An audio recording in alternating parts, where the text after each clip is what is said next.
Last night at 6:32 Eastern Time, right in the middle of dinner, Donald Trump sent out a truth post, his version of Twitter, in which he announced a ceasefire with Iran. Here's exactly what he said.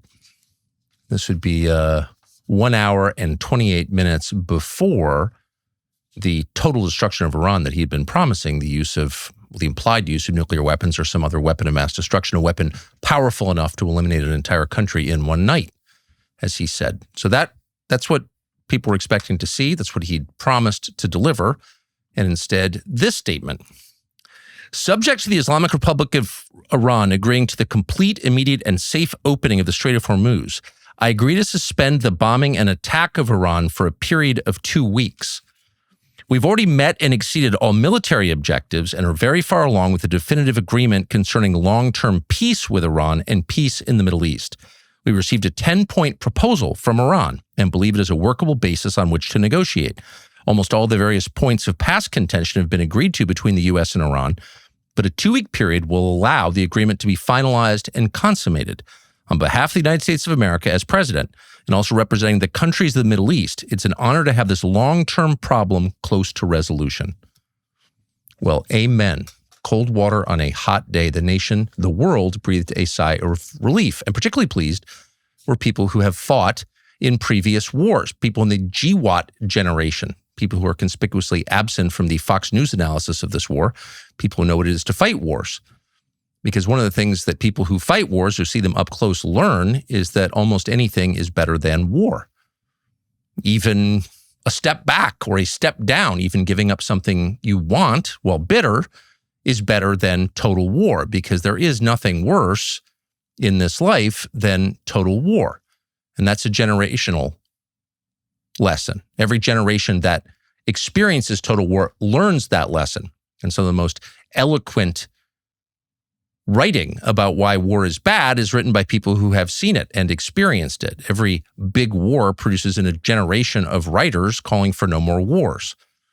And then, predictably, inevitably, cyclically, the next generation forgets that lesson, maybe the key lesson of existence, and the cycle of wars continues.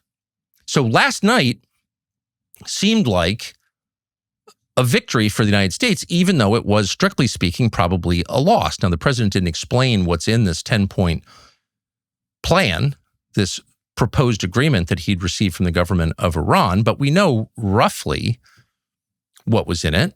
There have been a bunch of versions of it floating around. Are they real? A 10-point, 15-point? It's impossible to know. But the big picture points are known. And first among them is the current government of Iran will stay in power. That's the first point. So regime change did not work. Everyone admits that now, including the Israeli government with whom we're embarked on this adventure. Everyone understands that there is no way to dislodge the current government short of nuclear weapons. And so when this ends, whenever it does, the regime, the Ayatollahs, the terror regime, as they say on Fox News, will be in place. And that's not a win. That's a loss. U.S. military bases in the region have been destroyed, certainly badly damaged. From some of the U.S. military personnel have withdrawn, retreated. That's not good. That's not a display of power. That's a display of weakness. So there's no way to spin that. That's a loss. This war has cost hundreds of billions of dollars. Of U.S. dollars, taxpayer dollars. That money comes from debt, from selling our debt, our treasuries to other countries. So that's a loss. That's a big loss. Commodities prices have risen, not as dramatically as they might if this were to continue, but they've risen a lot. That's a loss. That's a tax on people who buy things in the United States. And then, of course, Americans have been killed. It's not clear how many, because there's an awful lot of lying about it. But it's a substantial number, more than a dozen, and maybe much more than that. We don't know yet. We will know at some point. So Americans have died. America's gotten poorer. America's become weaker demonstrably. We can't open the Strait of Hormuz, which is the overriding objective of this war. We can't do it by force. That's been proven. And the regime that we described as illegitimate, this crazed theocracy, these Stone Age people, are going to, when this is all over, remain in control of Iran. So again, those are losses, just objectively. And yet, and here's the point, a ceasefire would still be a win for the United States because war, total war, is just that bad. It's so bad that even absorbing some humiliation and some measurable losses is still better than that. And most people understand that intuitively. You don't need to be ideological or interested in geopolitics to understand that Americans getting killed, the country going bankrupt, commodity prices wrecking the global economy, the uncertainty itself is a cost. You don't know what the future holds, so you can't plan for it. All of this is much worse than what we'd be getting with an agreement that diminishes us to some extent, because it's very obvious we could be still further diminished and further wounded by this. So that was the state of play. At 6:32, the president announces what is, objectively speaking, not a win, and yet most reasonable people accept it as a win because, relatively speaking, that's a win. A ceasefire is a good thing. And anyone who doesn't think it's a good thing has to explain why it would be in America's interest, the tangible interest of the United States, to continue this. To what objective? What is the goal? No one has ever really explained what that is. Degrade Iran, change the regime. What does that mean? Open the Strait of Hormuz. How? Tell us how. There's not one person in the Pentagon who can figure out how to do it. These people wage war for a living. Not all of them are stupid. Some of them are pretty smart. They can't figure out how to do it by force, or they would have done it already. What's your plan? Well, there's no plan, of course. So anyone who opposes the ceasefire is not an ally of the United States, but an opponent of American interests, maybe even an enemy.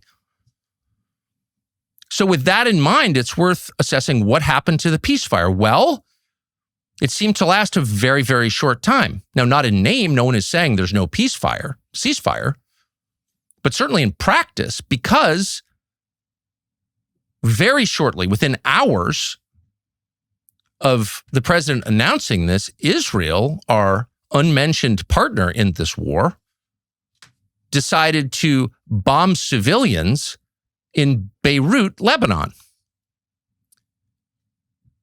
Bomb civilians, apartment blocks. That's not anti-Israeli hyperbole. That's not blood libel. That is measurably true because there's video of it, a lot of it. Because Beirut is one of the greatest and most civilized cities on the planet. It's not Yemen. Lots of people have been to Beirut. Beirut is also, by the way, the capital of the only country in the Middle East whose president is a Christian. The president of Lebanon has always been a Christian since the founding of the country, over 100 years. So in some basic sense, this is a Christian country. It's certainly a Christian-led country. And it's not a primitive country.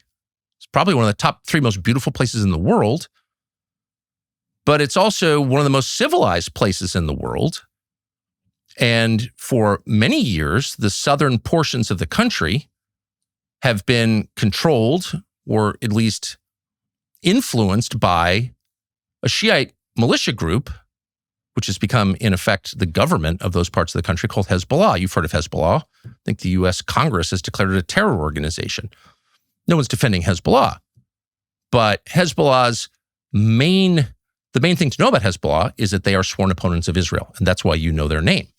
That's why it's not just a regional problem in the Levant for you. It is an ever-present slogan that people are shouting at you all the time. Hezbollah, they're bad. Well, why are they bad? Well, they're against Israel. That's why. They're also the people, apparently, who perpetrated the 1983 barracks bombing against U.S. Marines and killed almost 300 American Marines. The United States was in Lebanon at the time. Why was the U.S. there? Well, because Israel had invaded Lebanon. And so the Reagan administration, in response to what Israel did, decided to get involved on behalf of our closest ally, and almost 300 American Marines were murdered by Hezbollah. Not blaming Israel for that. Apparently they had advanced knowledge of it. That's pretty clear. It's been documented. But Hezbollah did it. They did it, not Israel. But we were there because of our alliance with Israel. Fact. So Hezbollah has for many years been active in the southern parts of the country, south of the now famous Litani River, on the border of northern Israel. So it's a concern for Israel. But Beirut is a separate question. Beirut is a Mediterranean city that is not controlled by Hezbollah. In fact, it's filled with Christians. They define the life of Beirut. They may not be the majority, but they're in charge. And they certainly have defined it culturally. And Israel is bombing apartment blocks in Beirut, Lebanon. You know what the name of the military operation was? Eternal Darkness. Israel named this operation, killing hundreds of civilians in Lebanon, mostly in Beirut, Eternal Darkness. Because, why even pretend anymore? Eternal darkness, by the way, is mentioned extensively in the New Testament. It's a euphemism for hell. And that's exactly what Israel brought to Christians in Lebanon today. Here's a video of it.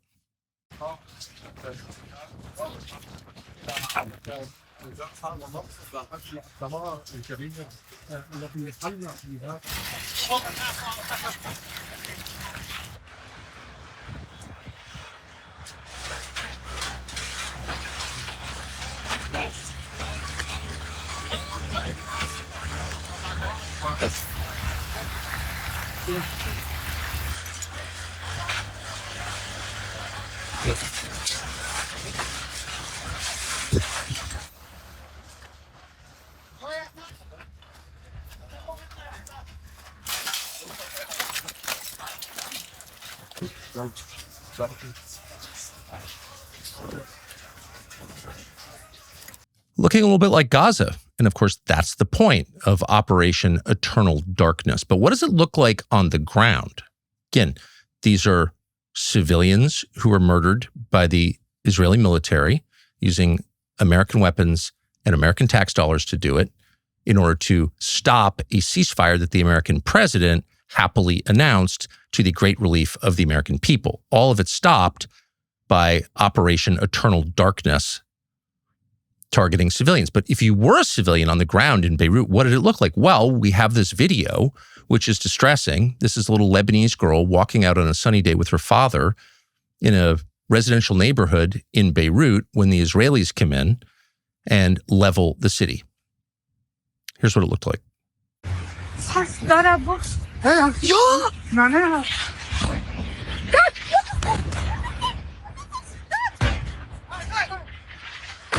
What the fuck?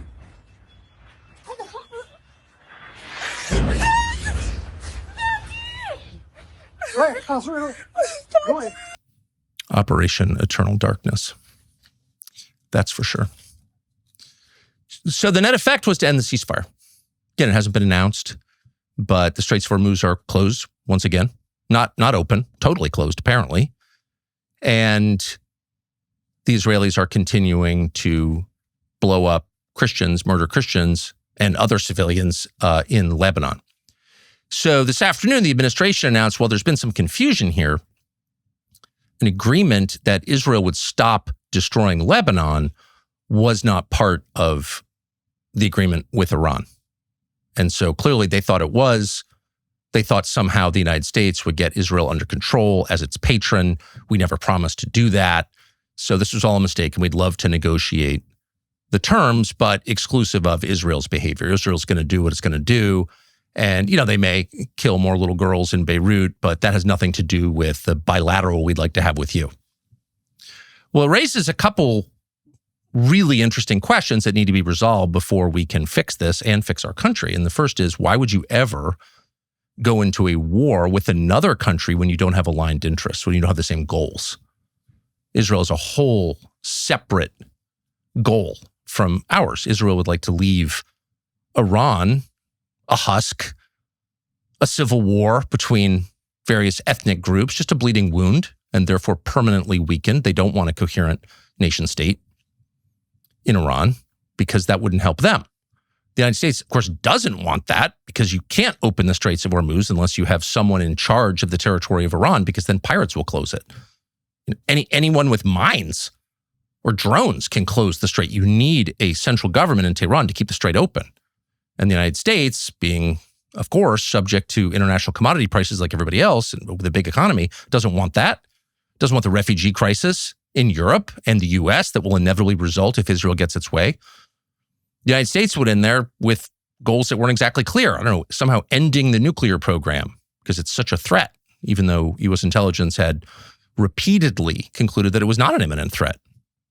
They didn't have a nuclear weapon. They didn't have ICBMs. It just didn't exist. It's the WMD story from 2002, Redux. But the idea was to apparently brush them back a little bit and let them know that you can't do anything crazy in the region. That's not Israel's goal. So the first mistake was lashing ourselves to another country with separate goals.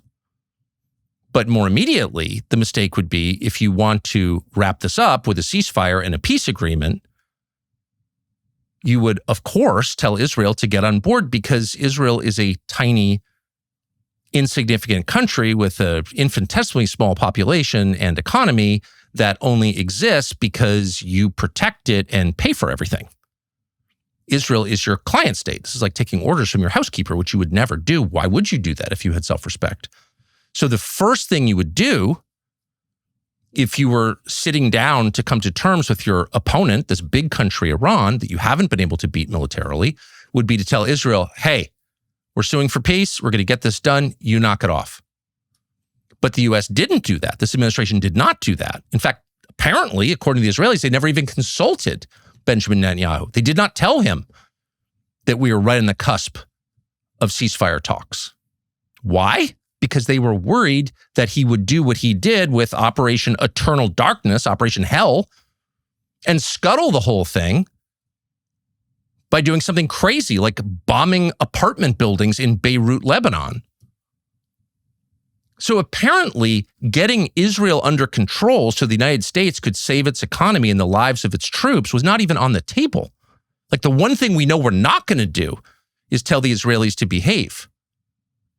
And that's why there is, in practical terms, in effect, if not name, no ceasefire right now. The one that everybody in the United States desperately wants. So the question is, and it is the question, unfortunately, why can't the United States get its proxy, its client state, its effectively its employee, Israel, under control? Why is that the one thing that's never on the table? That's the question. It's the question that Joe Kent, one of the top U.S. intel officials, asked when he resigned a few weeks ago. We got into this war at the urging of another country, Israel. The war did not go well. Now we can't get out of the war because of the behavior of that same country, Israel. Why? Why can't this president or any president say no to Israel? And we have a right to know why. It's not just because we love Israel and it's the only democracy in the Middle East. And if it is, then our leaders are dumber than we thought they were, but it's probably not that. Because they understand perfectly well how bad this is for the U.S. And there are, believe it or not, a lot of people in the White House who care about the United States. People with power in the White House. They're not all, whatever you think they are, zombies doing Bibi's bidding. Some of them can see very clearly where this is heading. It's heading toward a nuclear strike by Israel on Iran. That's obvious. And that would be a world historic disaster. It's also clearly terrible for the American economy, for the American people, not even to mention the Americans who will die in numbers if this becomes a land war. So there are people working really hard, really late, trying to fix this, to get a peace, even one that diminishes us, where we have to take some lumps. They are doing that. That's the only reason we got to where we were yesterday. It's because people in the White House, taking no credit for it whatsoever, were working to end this because it's bad. But those people predictably were undercut. Our country was undercut by Israel, and there's apparently nothing we can do about it. So again, why is that? And once this is over, or even before it ends, every American has a right to know, why does this tiny country have so much control over our government?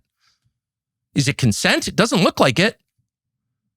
Now, Joe Kent said point blank when he resigned, And by the way, the day he resigned, he retained highest level security clearance. They tried to tell you, oh, he was a leaker. He was under investigation. It was a lie. They admitted it was a lie. He wasn't under investigation by the FBI. Untrue. And you know it's untrue because he held his security clearance till the day he left the building. So there's no intelligence in the U.S. government that Joe Kent couldn't see. None. He was one of the most informed people in the world. And his conclusion was, there's something weird going on here. And one of the clues is the Butler shooting, the shooting in the summer of 2024 during the presidential election where President Trump was shot in the ear by a gunman a little over 100 yards away on the roof of a building called Thomas Crookes. And according to Joe Kent, who would know, that investigation was closed before it pursued every possible lead. We can be fairly confident that Thomas Crookes pulled the trigger. We cannot be confident at all that he acted alone. And of course, we can't know because that investigation was shut down. That's what he said. And Joe Kent, who you can dismiss as a wacko or a traitor, but you can't say he doesn't know what he's talking about. And you can't say the Trump administration didn't trust him with all available U.S. intelligence until the day he left. You can't say that because they did. He has said out loud he thinks the failure to investigate the Butler shooting, the shooting of our now president Donald Trump, and why wouldn't they investigate that, by the way? That alone is baffling. Why wouldn't they release all the information they have about Thomas Crookes? They haven't. Why? If it was a lone gunman, why didn't tell us all you know? But they haven't. Why? He believes that is connected to the control that Israel has over the United States government, the demonstrable control. He said that. He also pointed to a couple of pretty shocking violations of the president's personal security by the Secret Service. They allowed things to happen that never happen around a president. Now, maybe they were mistakes. You want to think they were. But who's been fired at the Secret Service over those mistakes? No one that we're aware of. There's not been a wholesale reordering of the Secret Service. Their job is to protect the president, the elected president of the United States. And you do that not just because you love the president, but because our entire system hangs on the idea that the people get to choose their president and he can't be removed by force. That's democracy. If you could just take out the president by force, then how is democracy real? If people choose someone that larger forces don't like and they kill him, then you don't have a democracy. So protecting the life of the president is essential to the functioning of our system. And yet, on at least 2 occasions, they've proven that they haven't been able to do that. And yet, has there been an investigation into that? Has anyone been fired over that? No. Now, those of us who don't work there have no real idea what that means. But someone who just worked there until the other day, Joe Kent, said, I think that may be related to our inability to say no to Israel. Now, maybe Joe Kent's a total wacko, in which case, why was he head of the counterterrorism center for the Trump administration? That's another question. But let's just say he's a total wacko. But what's the answer? I mean, the facts, the known facts, have never been explained. And at this point, watching Israel once again, not for the first time, hardly for the first time, short-circuit American diplomacy, the expressed will of the American president, elected by the rest of us, to have some foreign country of 9 million people to say no, exercise veto power over our president, short-circuit our interests. This is bad for us. We're doing it anyway because Benjamin Netanyahu wants to. You see that enough times. This is, again, not the first time we've seen this. It's not the 10th time we've seen this. We've seen it generationally. You have to ask, what is this? And you have to find out. And you have to air it publicly because it has to end. We cannot be a free and prosperous country until we are a sovereign country. What does that mean? Our leaders elected by us have to be able to make decisions in our interests. Not to the exclusion of everyone else. You don't have to end other people's civilizations in order for your own country to prosper. It doesn't work that way. But you have to put your people's best interests first, or it's not a legitimate system. And if there's another country and an arrangement with another country that's preventing you from doing that, you have to fix it.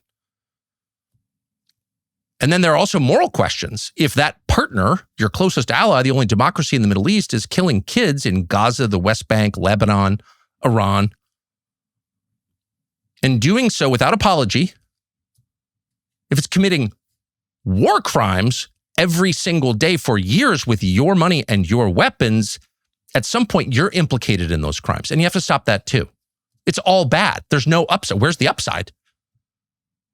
And so the United States has to, and hopefully the first thing we do when and if this war is resolved, is detach from Israel. Not declare war on Israel or treat Israel as an enemy. They may treat us as an enemy, as they have before. When they tried to sink the USS Liberty, an American naval vessel, a surveillance vessel, they treated us as an enemy. We don't have to treat them as an enemy, however, and we shouldn't. But we should treat them like we treat every other country, as an ally, but with restrictions and reservations and red lines. No, you can't act against our interest. And this distancing should begin with a total end of aid of any kind, military or economic, to Israel by the U.S. government. And people who love Israel, some of whom are pretty successful, can send all the money they want to Israel, and that's fine. But the U.S. government should send not one more dollar to Israel and not one more piece of military material to Israel, not one more fighter jet or bomb or missile defense system or small arm or ammunition of any kind. Because Israel is aggressively acting against our interests. And so to continue to arm and finance them, their generous welfare state, for example, or their military, or defend their nation, is not only contrary to core American interests, it's just masochism. Watch us hate ourselves as we fund a country that's killed more Americans than most other countries have. That's just a fact, and not just on the Liberty. Every war that Israel has pushed us to join has resulted in dead Americans. And the fault lies ultimately with our leaders who are going along with this. It's their fault first. It's not the Israelis' fault. It's our fault. But they're implicated in it. This relationship has resulted in a lot of dead Americans. A lot. And it's time not to end it, not to set up an adversarial relationship, but to set up a healthy conventional relationship where Israel can pay its own bills and fund its own military and act within the constraints imposed on it by its own economy and population. That's what normal countries do. Most countries live with neighbors that don't like them, with whom they have testy relationships, but they make accommodations because they have no choice. There's no country in the world that acts with total impunity because it knows a much larger country will backstop it no matter what it does. That just doesn't exist in the natural world because it's not natural. It's grotesque. And it's terrible for the United States. And now it's obvious. And by the way, unless our lawmakers, unless the U.S. Congress restrains this relationship and changes its nature, there's going to be political turmoil in this country. So, no mas. It is really clear. Israel's pursuing what it thinks its own interests are, but those are not the same as our interests. Now, one of the problems with changing that relationship is, well, you're going to have to deal with Israel's agents and advocates in the United States. And there are many of those. There are many of those. And by the way, just to be completely clear, they're not all Jewish. In fact, most of them aren't. This is not about Judaism. It's about blind support for a nation state called Israel to the extent that it harms our interests. And you saw that on full display in the last 24 hours. So the president excitedly announces a ceasefire, a pause in the fighting in a war that cannot result in American victory, but only in further American defeat and degradation, and ultimately in bankruptcy and possibly in nuclear war. So this is a great thing. Immediately, advocates for Israel appear on Fox News telling you that this is not acceptable. This is a loss. This is cowardice. Here's 83-year-old former general Jack Keane on Fox telling you that this is disappointing, that the killing has paused just for a moment. Here he is. So there's a lot wrapped up in the deal. My preference would have been to keep the war going as leverage to make that deal. But we are where we are now. And I really do think if the deal blows up, it comes down to Carg Island and forcing either take control of Carg Island and take control of the distribution of oil or destroy it and force an economic collapse. I mean, what do you say to something like that? Most people watch him like, oh, he was a general. He was a general. He knows what he's talking about. He's probably war gamed this whole thing out. He knows what it is to take Karg Island. Talk to anyone who actually has been to Karg Island or understands the geography of the Persian Gulf. How do you take Karg Island? Is General Jack Keane of Fox News the first person ever to think, hey, we should take Karg Island, then we control the commodity flow through the Persian Gulf. That would make us powerful. No, he's not the first person to think of this. Karg Island has actually changed hands quite a few times through history. Various empires have controlled it because geographically, it's a critical piece of real estate. And it's extremely hard to control at this point, or once again, we would already. Take control of the oil. Oh, really? Hadn't thought of that. How would we do that? And of course, no one ever asks a follow-up question. How exactly would you do that? What would it cost us to do that? How long could we hold it? How far from mainland Iran is Karg Island? Is it within, artillery range? Have the Iranians thought this through too? Do they see Karg Island, through which 90% of their energy moves, as a key piece of real estate? Have they taken extraordinary steps to defend it? What are those steps? And how do we mitigate those? No, not a thought. Just take Karg Island, take control of the energy flows, collapse their economy. Well, then what happens? You collapse their economy and then what? Does that open the Straits of Hormuz? Where does that leave us? Where does that leave the 7 countries that face Iran? No thought to that at all. Just do it. And by the way, it's kind of cowardly not to do it. They're children. And not only they're children, we know they are because they have a decades-long track record of bad decisions. Not just bad, but disastrous. These are the very same people who've gotten the United States into every pointless conflict really since the Second World War. How many have we won? 0. Just a fact. A fact that you admit with sadness if you love the United States, as most of us do. None of this has worked. And if it has, tell us how. Just explain what the United States got out of any of these conflicts. With accelerating absurdity, each one more absurd than the next. You can understand you don't want China to control South Korea. Okay, let's do the Incheon landing. You could sort of understand why you wouldn't want Ho Chi Minh sweeping into Saigon, which is now called Ho Chi Minh City. Couldn't you really understand why we invaded Iraq? Not at all.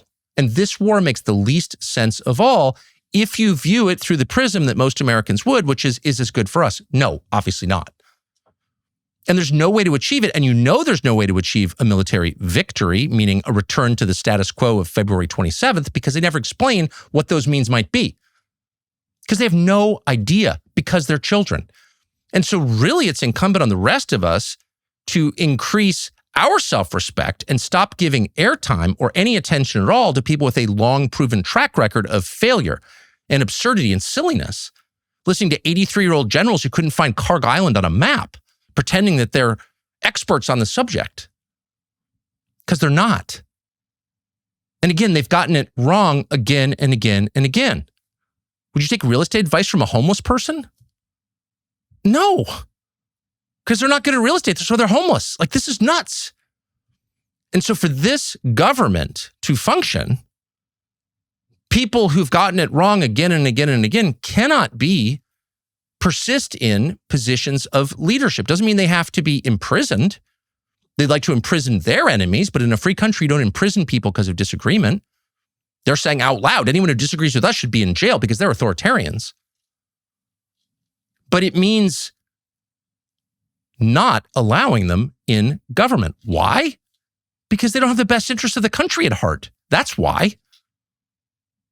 Obviously. Or they wouldn't be calling for military action that is by definition fruitless and Sisyphean. It doesn't work. Who does that help? Not us, it helps Israel. That's the whole point of the program. So why do they still have positions of authority in the US government? Well, that's a really interesting question. But we could start, the great sorting could begin by disqualifying anyone from government service who holds a second passport. That's really simple. And not just an Israeli passport, but a Belgian passport, a Sierra Leonean passport, any other passport. If you're a citizen of another country, obviously you shouldn't be running our country because you have by definition dual loyalty. You can just leave and go to your other nation. No normal country would allow that. Why would you allow that? Doesn't mean people with dual citizenship can't live here, though there's an argument for that too. A strong argument for that. Pick a country. If you don't like it, leave. That's fair. You can't use this as a place to park your money, a place to hide out or hang out until you get in trouble and then flee to your other country. Like, why would any nation allow that? Most don't. We do. We got to stop it. But you could begin with, no, you can't serve in government if you've got 2 passports. Sorry, period, at any level. DMV up to DOD. No. And if you've served in a foreign military, come on now. Especially when the U.S. is at war, you can't serve in the U.S. government if you've worn a foreign uniform. Of course not. You can't hold elective office if you fought for somebody else's country, because by definition, you have fought for aims that are not the same as ours. In fact, they may be in opposition to ours. You may have fought against what's good for the United States. Certainly, if you served in the IDF, you fought against what's good for the United States, knowingly or not. You probably didn't mean to, but you did. You shouldn't go to jail for that, but you can't be allowed to work at, say, the Pentagon. But right now you can. And by the way, there are IDF officers working out of the Pentagon because they have an office within the Pentagon, as they do at CIA in Langley. A foreign government has offices in our critical executive branch headquarter buildings. That's just not healthy. That's crazy. And it cannot be allowed a single more day. Why would it? Oh, that's hateful. Of whom? Would Israel allow that?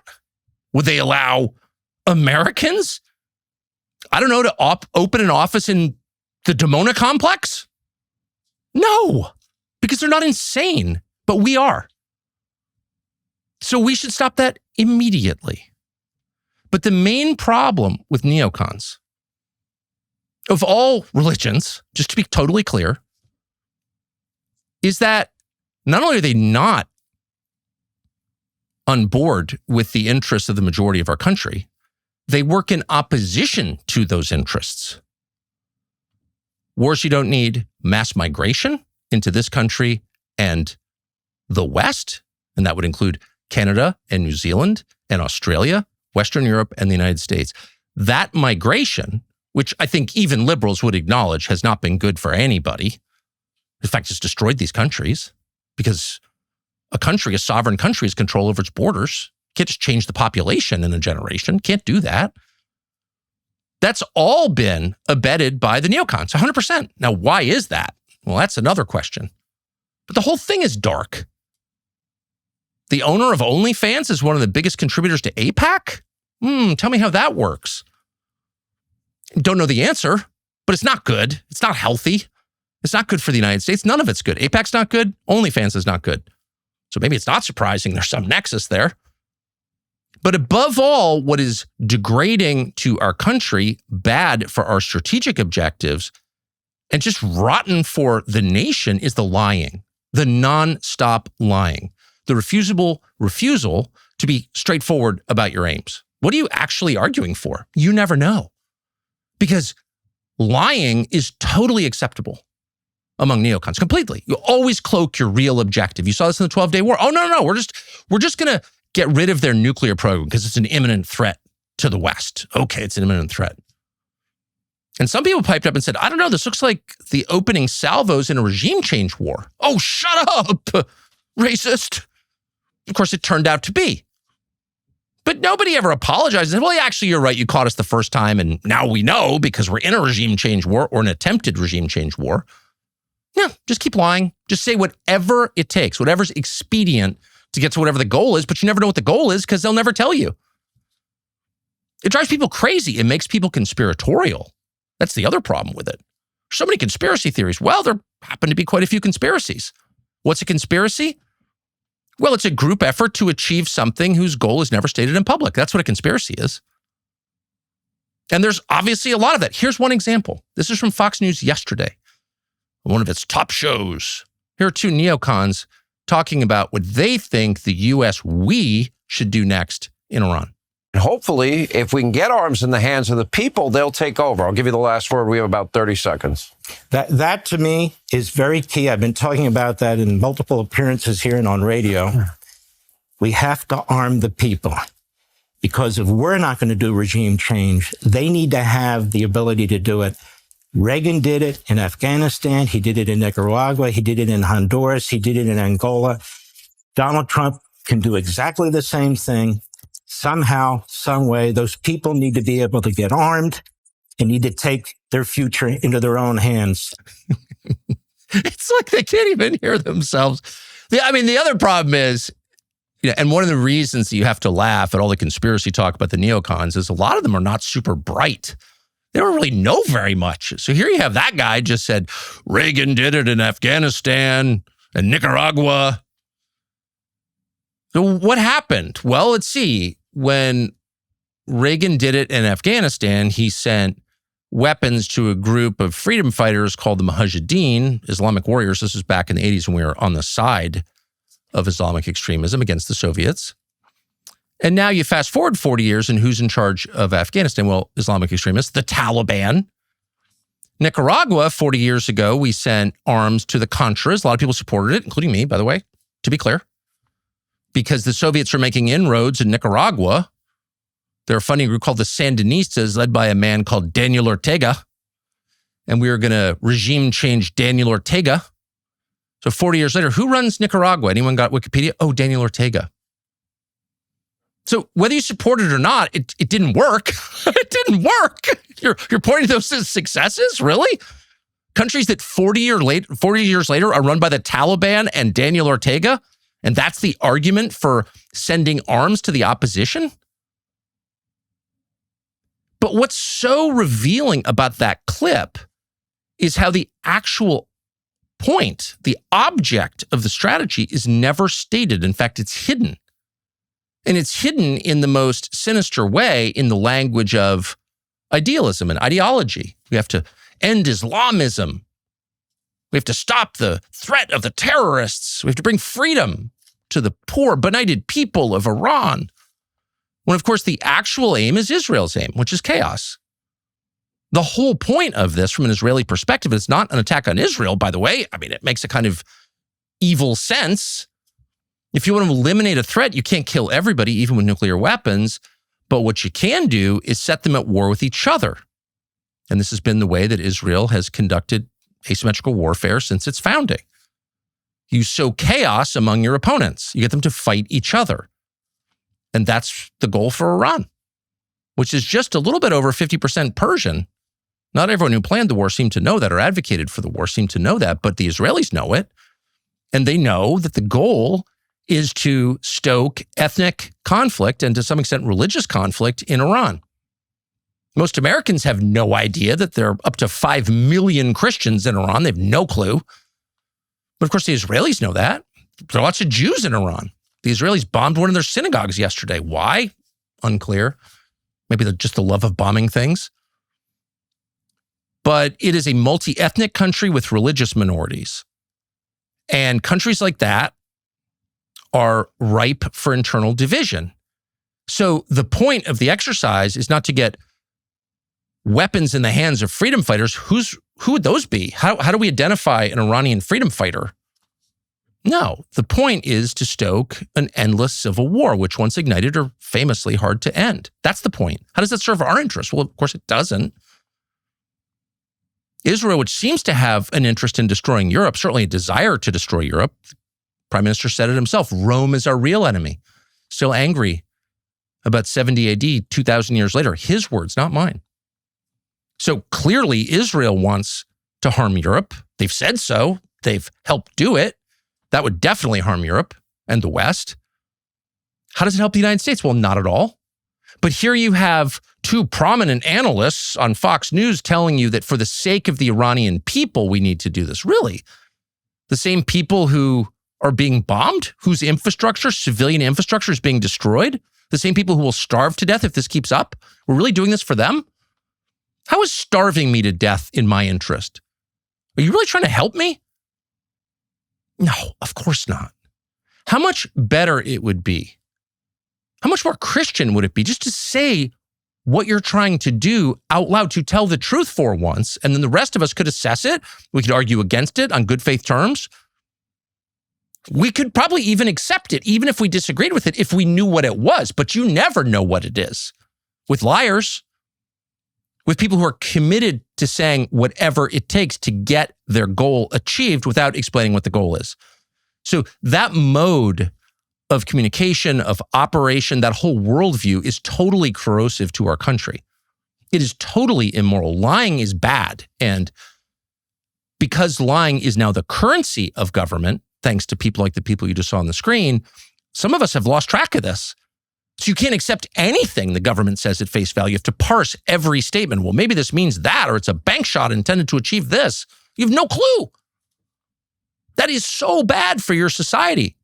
Living in a hall of mirrors gives you vertigo after a while.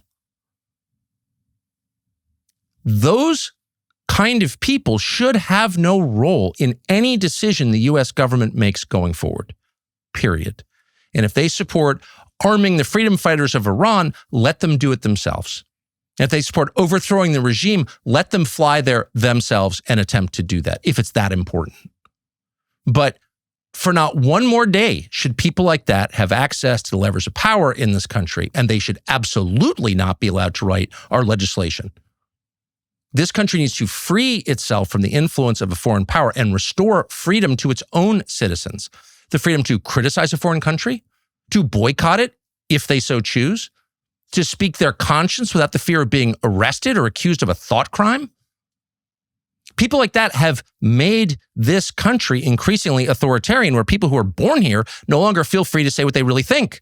The last election was supposed to end that. Instead, it accelerated it. How did that happen?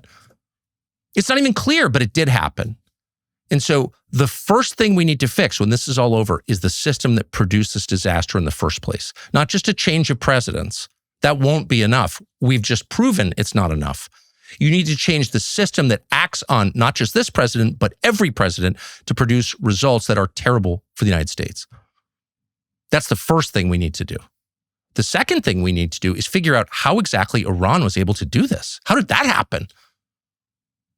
It'd be fun to go back and look at the tape from cable news in the months preceding this war and just clip the portions where they describe what Iran is like. All experts on Iran, not a Farsi speaker among them, but know a lot about Iran. This is before anyone had heard of Karg Island. They didn't know the population of the, knew nothing about the country except that it was a primitive country. And so when the president said we're going to bomb them back to the Stone Age, most Americans must have thought, well, I thought they were already in the Stone Age. Well, who knows what age they were in, Stone Age or medieval? Who knows what their caliphate was really like? It turns out that their military power and their economic power, we vastly underrated. Vastly. They've done, and this is noted with real sadness, much better than anyone expected, including the Israelis, apparently. No one saw this coming. So how did this happen? How did this primitive country that shoots protesters in the street and beats up women because they're women or whatever they were telling you on TV, how did that country chase away U.S. aircraft carriers that aren't anywhere near the coast? How did that country shoot down some of our most advanced aircraft, Warthog, Blackhawks, etc.? How'd they do that? We have gotten, as a society, into a very bad and self-destructive habit of not allowing questions like that, honest questions about our own failures. And the reason that's bad is because unless you understand what you did wrong and repent of it, promise not to do it again, you tend to keep doing it. And yet in this country, for some reason, the reasons are pretty obvious, we have allowed the people who make those mistakes to browbeat the rest of us into silence. And whenever someone pipes up and says, well, wait a second, we're spending $1 trillion a year on this military and we can't get our aircraft carriers within striking distance of the coast of Iran because why? Shut up, Islamist. Were you siding with Iran? Well, no. I'm siding with the United States. But what's the answer? We pay for this military. We were told we had total dominance of the skies, but then they shoot down our aircraft. Apparently, a lot of them. We can't know because everyone lies about everything, but apparently a lot of them. But one is shocking. How did they do that? Is it worth having an aircraft carrier in 2026? I don't know. But the people who build aircraft carriers certainly have an interest in telling us we need them. During the Ukraine war, at the point, maybe a year or two in, when the public was starting to ask, like, wait a second, our airports are filthy. Our schools don't work. I have to work 2 jobs just to pay my bills, and I still can't afford a house. Started to add those people, which is most people, started to ask the question, why are we sending all this money to Ukraine? And by the way, where is Ukraine? And Putin bad, okay, Zelensky's Jesus, got it, but like, what has this got to do with us? And why is it good for us? And the answer that we all received from members of Congress, Republicans in the Senate and Democrats, was it's a great deal. Actually, it turns out, this is like congressional accounting, actually, that money, which seems like it's going to a foreign country, actually comes back to us because it goes to American defense companies, Raytheon and the rest, Lockheed. And so what we're really doing is funding American jobs. This is an industrial policy, really. And so it's a kind of sleight of hand where we seem like we're being generous, but actually we're benefiting. And there may be some truth in that, by the way. It's not a totally, I mean, you can assess whether that's like the kind of country you want to live in where the only real manufacturing base is weapons. Probably not, but that's where we are. And it's not a crazy argument to make on a practical level.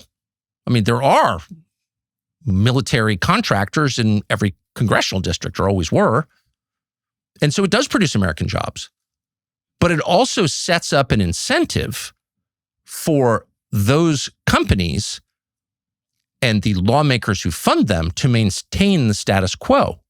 And the status quo is, of course, always going to favor larger, more expensive weapon systems because those are the most profitable. A system like that will never invest meaningfully in, say, drone technology because there's just not enough money in it. But you watch the war in Ukraine and you watch the 40-odd days of the war with Iran and you realize, well, wait a second, maybe we should have invested more in drone technology or taken a big picture look at what the United States would need to project military power beyond its shores, and maybe aircraft carriers and the whole suite of weapon systems, the most expensive in the world, aren't really the way to project military power because it doesn't work. And they can be defeated or at least constrained at 1,000th the cost by less technologically advanced countries like Iran. But that would be a very obvious conclusion. In fact, that was the conclusion of any smart, non-aligned person for the last 5 years. Is it really worth having an aircraft carrier if you have to open the Straits of Hormuz?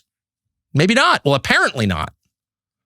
But we have been unable to have that conversation because the vested players in the whole economic chain coming from the United States Congress through the Pentagon and out to, well, the entire economy of Northern Virginia has discouraged it. So we've continued to do the same thing, the same way, except at a higher volume for a very long time. And now we are seeing the results, which are embarrassing. And we actually can tell ourselves we're the strongest military in the world. And you want to be the strongest military in the world because that's great. But if you are the strongest military in the world, why can't you force Iran to open the bottleneck at the end of the Persian Gulf and let vitally needed commodities out to the rest of the world, including you? Like, if you're so powerful, why can't you get it done? And so what we've learned is we're really not as powerful as we said we were and probably as we thought we were. And that's bad for us, but it's also dangerous because it invites aggression. We need to fix that by being honest about what just happened. No more lying. We should learn something from what is happening right now. And that process will require the people who made bad decisions to be punished for them, not imprisoned or killed, but certainly humiliated because they deserve it. When was the last time a public official was ever really humiliated? Even the ones who get fired with like a statement like, we thank you for your service. You're so great. You're doing something more important. How about you committed dereliction? You did a terrible job. You don't have to kill yourself or anything, but you can't work here again. And we're not going to endorse you. We're not going to pass you on to the next employer with like a fake letter of recommendation. Oh, you did such a good job. No, you were terrible. That's why we fired you. Only in a system like that, a true meritocracy, can you have excellence. But that's the opposite of what we have. No one is ever punished. No one is ever criticized. No one ever takes the fall. No leader is ever humiliated. Only the people beneath him who carried out his orders. That's the definition of a perverse system that produces not surprisingly, perverse results like the ones we're experiencing now. So that's the next thing we need to do. Be honest about how Iran, this primitive country, just humiliated us. That's not anti-American, that's pro-American. We love our country enough to want to know, and we need to know. And the final thing we need to learn from this particularly ugly experience is that you have to have leaders who care about you. Because that really is the basis of good governance. It's not brilliance or superior planning. Those are important sometimes. But what really matters is intent, is the will to protect and serve the people you've been elected to protect and serve, to put at the very center of your agenda the people who put you there, the people in your country. A love of those people gets you a lot farther than the best funded government program ever made. It's a lot like parenthood. You don't have to know a lot, but you have to be totally committed. And the commitment has to derive from the love that you have for your children. And if that is the case, you'll be a pretty good parent, good enough for sure. And if you don't have that, it doesn't matter how much money you have, your kids are going to be screwed up because you will do a bad job. So it's about intent. How do you divine intent? How do you know what a person wants? Well, by the way he behaves. You judge the tree by the fruit. And so any leader whose focus is outward rather than on his own country is going to be a bad leader. And this is the core problem with maintaining a global empire. You are never going to find a leader. You will never find an American president who is more interested in governing America than he is in governing the world. And honestly, would you be? What job would you rather have? King of the world? The world, king of the world, Colossus, astride, here I am, I'm king of the world, I'm making all the decisions. I'm going to eliminate your civilization for breakfast. I'm going to overturn your economy for lunch. And tonight we may have Operation Eternal Darkness. I mean, there's an appeal to the megalomaniac, to all of them. It's not just this one, it's all of them. That is irresistible to leaders. I run the world. Now, running America, by contrast, is hard and messy, and you know a lot of the people, you're going to make them mad. You go to war with the Houthis, people don't know what a Houthi is. They're never going to meet a Houthi. There's no cost to you whatsoever in the short term. But let's say you just ran America. How'd you like to fix Baltimore? Be responsible for Gary, Indiana, or Detroit, or Los Angeles, or New York. These are hard problems. How do you fix American schools? They're totally useless. No one's even trying. And the reason they're not trying is because they're totally distracted. Well, because it's hard, of course. The solutions are not obvious, but they're not even being attempted anymore. And this is a generational thing. 30 years ago, people still talked about our schools. We gotta think of a way to make our schools better. School choice. Sound like a good idea? Did it work? I don't know. No one ever mentioned it again. Nobody cares. Our leaders don't care. They don't care. And that's why the country is withering. Because people who don't care are inattentive. Sometimes they're actually a little bit hostile. Sometimes they're very hostile. But no matter what their disposition, they're never going to save you because they don't care enough to save you. No leader who really loved his country, no matter what they tell you, would have embarked on this disaster. They kind of nod to caring. We're going to save you from the nuclear threat of Iran.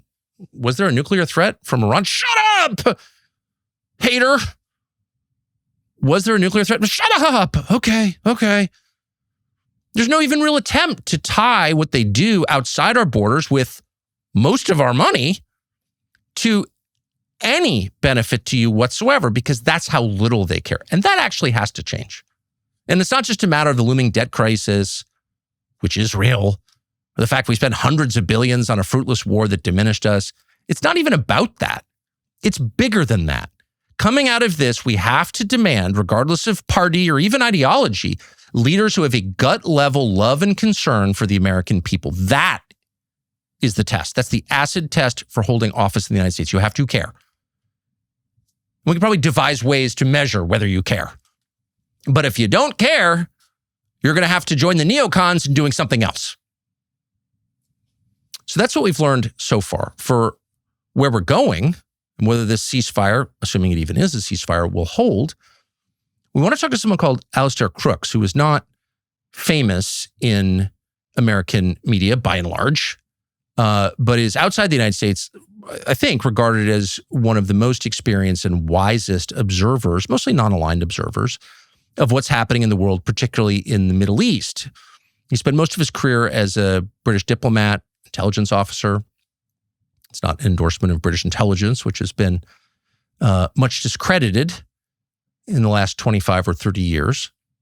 But certainly one of the most knowledgeable governments for most of its existence. I mean, they managed the world and they sent people out into the world who really understood how things worked at a granular level, not just a 40,000 foot level, but understood the languages and the cultures and the geography of the nations that they were trying to influence. So he has spent his entire life outside his own country and has actually personally negotiated ceasefires in the Middle East and knows it very, very well, lived for years in Beirut. And so we asked him, where do you think this is going? Here's the conversation. Mr. Crooke, thank you very much for joining us. Do you believe that the ceasefire that the President of the United States announced last night can hold? It's very tenuous. At the moment, it's very tenuous. It's already eroding somewhat. And I'm not sure that the contradictions in the tensions, the underlying tensions within the ceasefire can hold. It may be that it's already eroding. Israel has been attacking Lebanon. There is some dispute as to whether Lebanon was supposed to be a part of the ceasefire or separate to it. Initially, it was definitely a part of it. Now, Mr. Netanyahu is saying it is not. And it seems to be that has been confirmed by the press secretary at the White House. But the Iranian reaction to that is that they have an equation. Either there's a ceasefire for all, or there's a ceasefire for nobody. I know that what's happening in the Majlis at the moment in the parliament in Tehran is that the security committee there are saying, okay, if Hezbollah is a target and is being targeted and being killed at the moment, and it is not part of the ceasefire, well, then maybe we'll consider that the whole of Israel is not part of the ceasefire and will continue to target there. So it is quite tenuous, and I understand that in the last period, the Iranian authorities have refused to allow ships to pass through Hormuz. They've stopped that at the moment. Well, here's something that thieves count on. Security cameras usually stop where Wi-Fi stops, right? Makes sense. So if you've got a barn, a job site, equipment parked outside along driveway, criminals know there's a good chance that nobody is watching this because there's no Wi-Fi. And that's why we like Defend by Tacticam. It's a new sponsor of this show. Defense cameras don't run on Wi-Fi. They run on cellular, just like your phone. So they work everywhere. If you've got cell signal, you've got security. Middle of nowhere, edge of your property, construction site, wherever you need it. You don't need Wi-Fi. Big difference. And you can see why it matters. So we use these cameras in places where Wi-Fi doesn't reach. The setup is super simple. You mount the camera, open the Defend app, and you are live. You get clear footage, night vision alerts sent right to your phone. It's great for construction sites, ranches, farms, or anyone with a property that stretches beyond a router.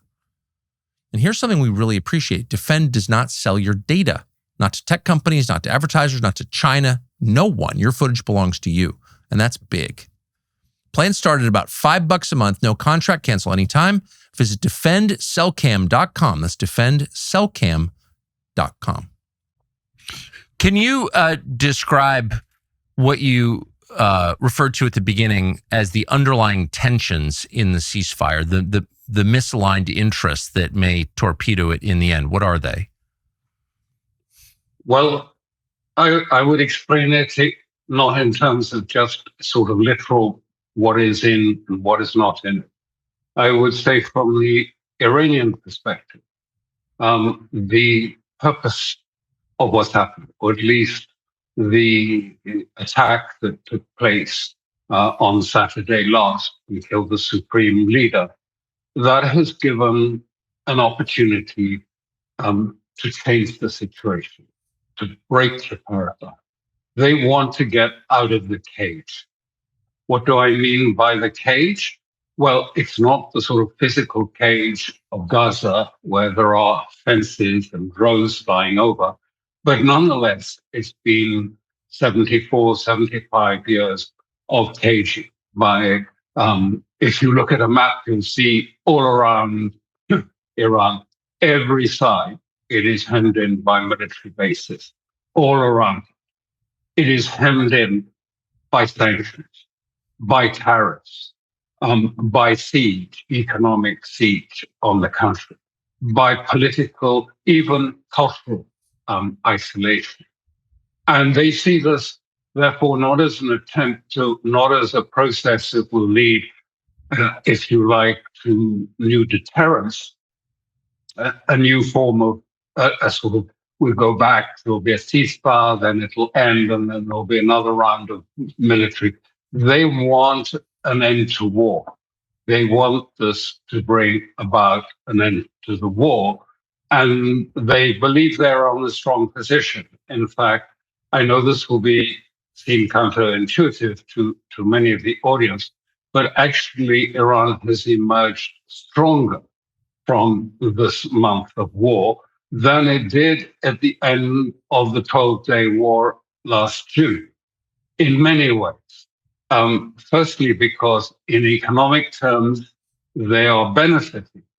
For example, in the first month of this war, they have earned more revenue from their oil sales, from tankers passing from Karg Island through the Hormuz and being sold. In this 1 month, they have earned double what they've ever earned in previous years in 1 month. And just to take as an example, for example, on Sunday, they loaded 5 tankers in Karg Island at the terminal there. That was 7.7 million barrels of oil. And they earned $850 million in 1 day from that. So the revenue from, if you like, potential revenue from Hormuz will be enormous. It would be probably in a year just under $1 trillion on the basis that they're charging at the moment. They're not only charging that, but they're also demanding it in yuan, which is part of the bigger, if you like, plan they have, which is to break the sanctions.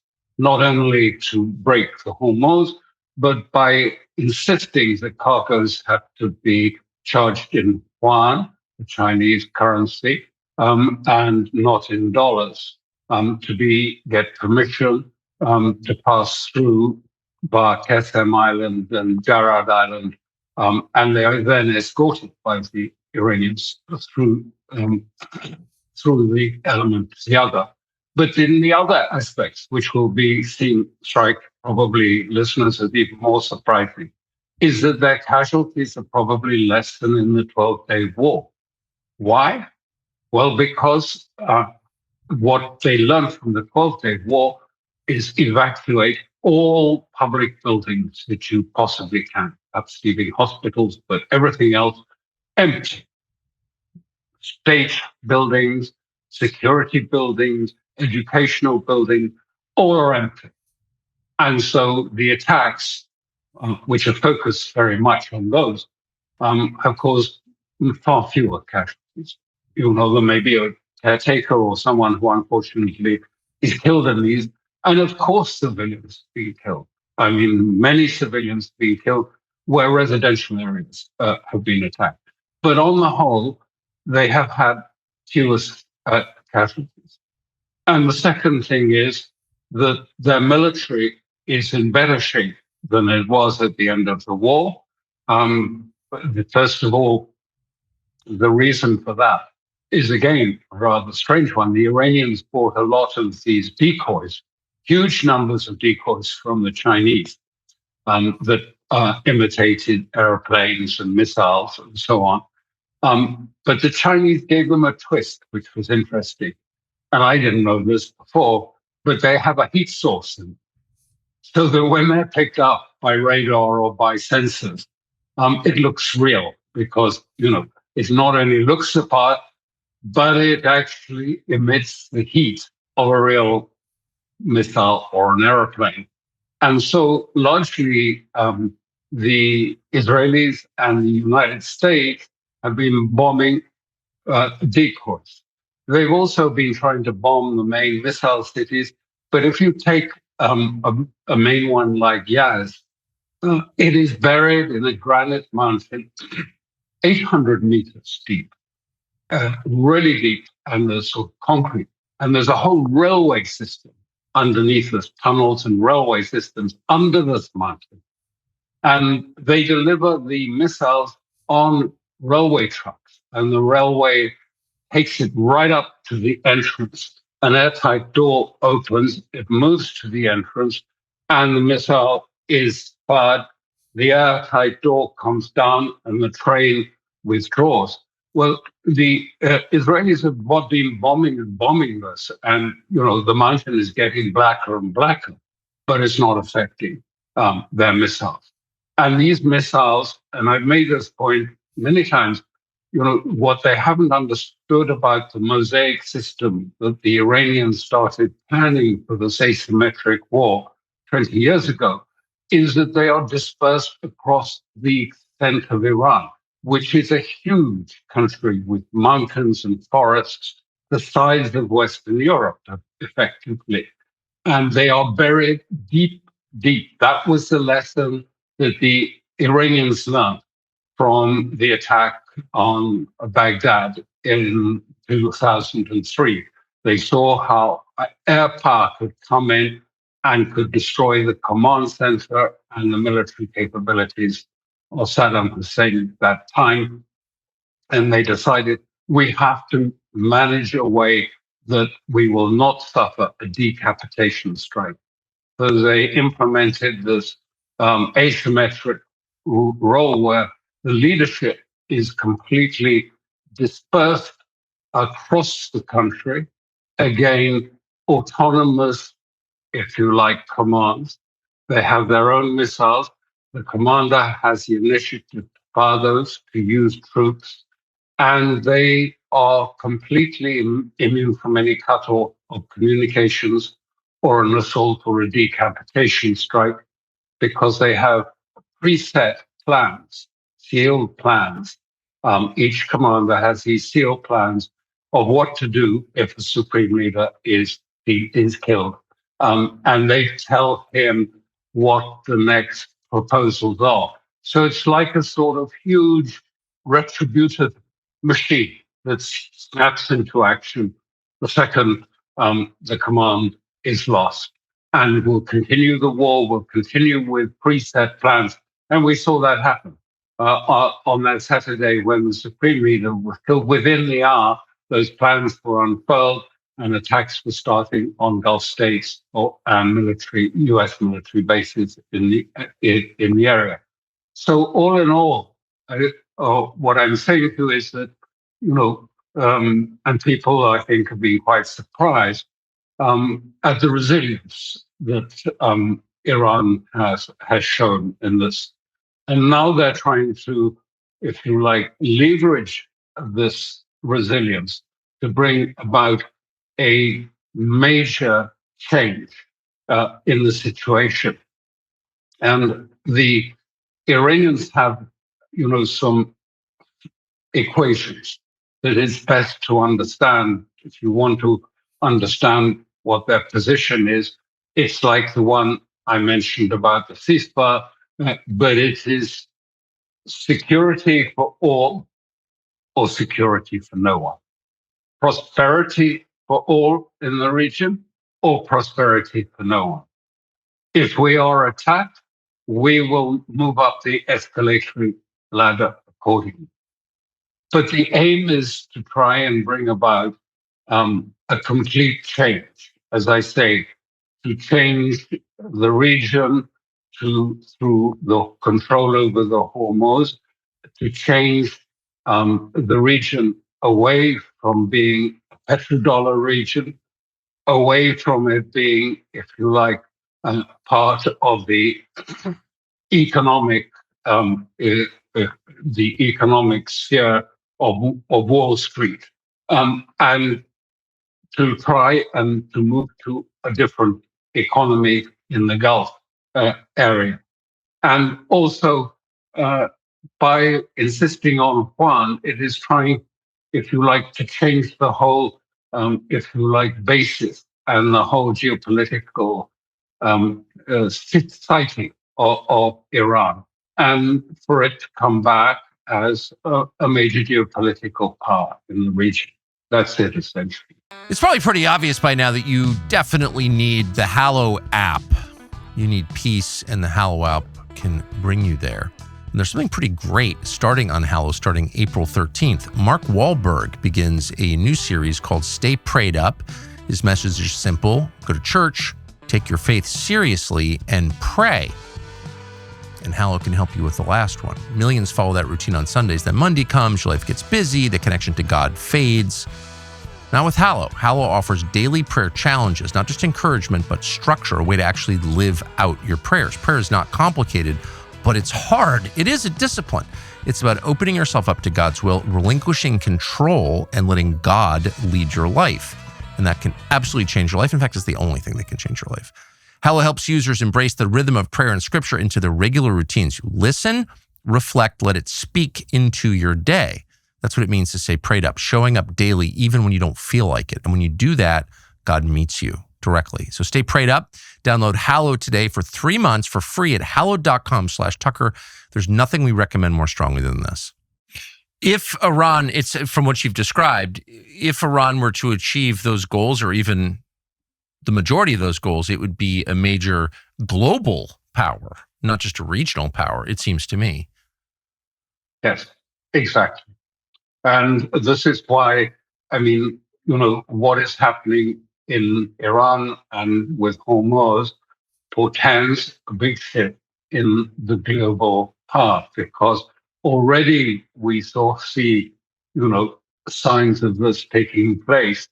Their demand that every ship passed has got to confirm that its cargo is paid for in yuan. And we're seeing, consequentially, Russia has already announced that in future, any sales, any purchases of Russian oil or gas or products by Europe will have to be in yuan from now on. That's it.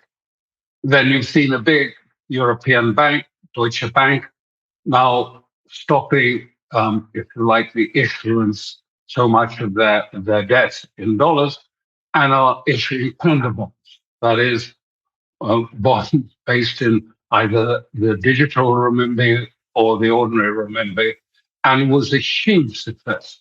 People have been, it's been oversubscribed, people coming back and taking risks. So what they're doing is actually, if you like, in a small way, but they're trying to catalyze an economic shift away from the very leveraged, financialized economic world, which incidentally has been so damaging to America and Europe too, because it's prioritized the financialized world at the expense of the real economy and real jobs.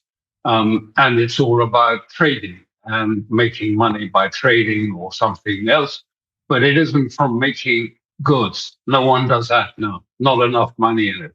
You can make more money in an hour on the stock markets trading across futures markets and other things. So it's also part of, if you like, that greater project that the Chinese and Russians are engaged in, of going back to much more self-sufficient economies that are not just based on financialized products and dealings, but actually produce things for people, and therefore can pay salaries to people. And they think this is, what they need to move towards, and they want to change the Gulf in that direction by persuading them to deal with Iran, that they have no choice, but they need to deal with Iran, and they should give up, if you like, all these big data centers by Amazon and AI centers, and should change to a much more simple economy. So I think it's been clear from an American perspective since the first days of the war between Russia and Ukraine that the U.S. dollar as the global reserve currency was in retreat, and it was obviously going to change at some point. It always was. And maybe that could be managed in some way. You're describing a very abrupt change. I mean, if a fifth of the world's energy is settled in Chinese currency, that seems like just the end of the dollar as the global reserve currency, or maybe I'm overstating it. I mean, I don't think that is the aim. I think the aim at this point is to construct enough pain to get leverage over the West and to get them to understand, because it's not just oil and gas passing through Hormuz. It is also the precursors for equipment, helium and sulfuric acid and all these things that we need for our supply lines. So it's, if there's a parallel, I would say that the sort of second part of it is a parallel to what we've seen in China. When Mr. Trump imposed those tariffs, high tariffs, 155%, China started saying, well, I'm sorry, we're going to impose restrictions on rare earths and important minerals also until you bring down the tariffs. And that was achieved by China by using that leverage to bring about a change in the trading system there. And in a sense, Hormuz Straits gives the opportunity, particularly if the Red Sea is included, where so much of the world's commodities pass. And of course, Ansar, the Houthis, are quite capable of controlling that in a similar sort of way. So yes, it is a change in that direction. But China, I believe, is very careful. I was in China at the end of last year, and I was very much aware that they are cautious because the way they've applied AI in China is not in the way we do it in the West. I was talking to some of the factory owners, and he said, look, Alastair, when, at the beginning of this year, I take a typical factory, I employed 2,000 men. It's now 200, 1 year later. And he said, all of that is because we apply soft AI. You can call it robotics or automation or automatics or whatever, but we apply soft AI for productivity to get our costs down. And our costs are falling, manufactured costs are falling by 2%. And I turned to him and I said, that's terrible, because, we can never compete with that. You must be aware that's quite dangerous, because you are entering a Thucydides point. Because we have cost inflation and you have cost deflation, this is not going to be a very easy thing. So you have to manage this, your Thucydidean point, with great care. Otherwise, you end up in a worse conflict with the West. But the Chinese don't want to push themselves to the forefront, displace the United States and the special currency, but they could do it. You're right. You could do it tomorrow. For example, when I use WeChat there in China, it has 1.4 billion users on that one platform. 1.4 billion. And you can pay, you can take insurance, you can get a loan, everything you want on that. They could roll that out so easily. I mean, the scale is already there. They could roll it out across Asia tomorrow. But I don't think they want to do that. They're not trying to create a crisis that will affect the whole of the trading system of the world, because China depends, on trade. And it doesn't want to break the system, but it wants to gently move the system in a different direction. Cost of living is already making it hard to live here, and it's not getting any better. Unfortunately, it's likely to get worse, and a lot of Americans fill the gap with credit cards, not just for fancy dinners, but to cover things like groceries and bills. And that is a disaster. It's understandable, but don't go down that road because there is a tax, in effect, a survival tax of 20% interest or more. Why would you do that? Why would you hand money to the big banks when you could keep it for your family? Our friends at American Financing have a better way. If you're looking to buy your first home or refinance your current one, they're helping Americans achieve the dream of homeownership with monthly mortgage rates currently in the fives. American Financing saves its customers an average of $800 per month. That's nearly 10 grand every year back to you. This isn't just a loan, it's a total financial reset. So debt is tough, but there's a smart way to do it and a reckless, self-destructive way to do it, credit cards. And so we recommend American Financing. They're salary-based, not commission-based, which means they actually work for you, not the banks. They're called America's Home for Home Loans for a reason. Call 800-685-5696, 800-685-5696, or visit americanfinancing.net/Tucker. You mentioned that Iran, between the end of the 12-day war in June and the start of this war at the end of February, had received quite a few decoys from China. Is that the extent of the military aid that the Iranian government has received from the Shia government? No. But, people say, well, I don't see anything. We don't see it in Iran. No, because you wouldn't see it.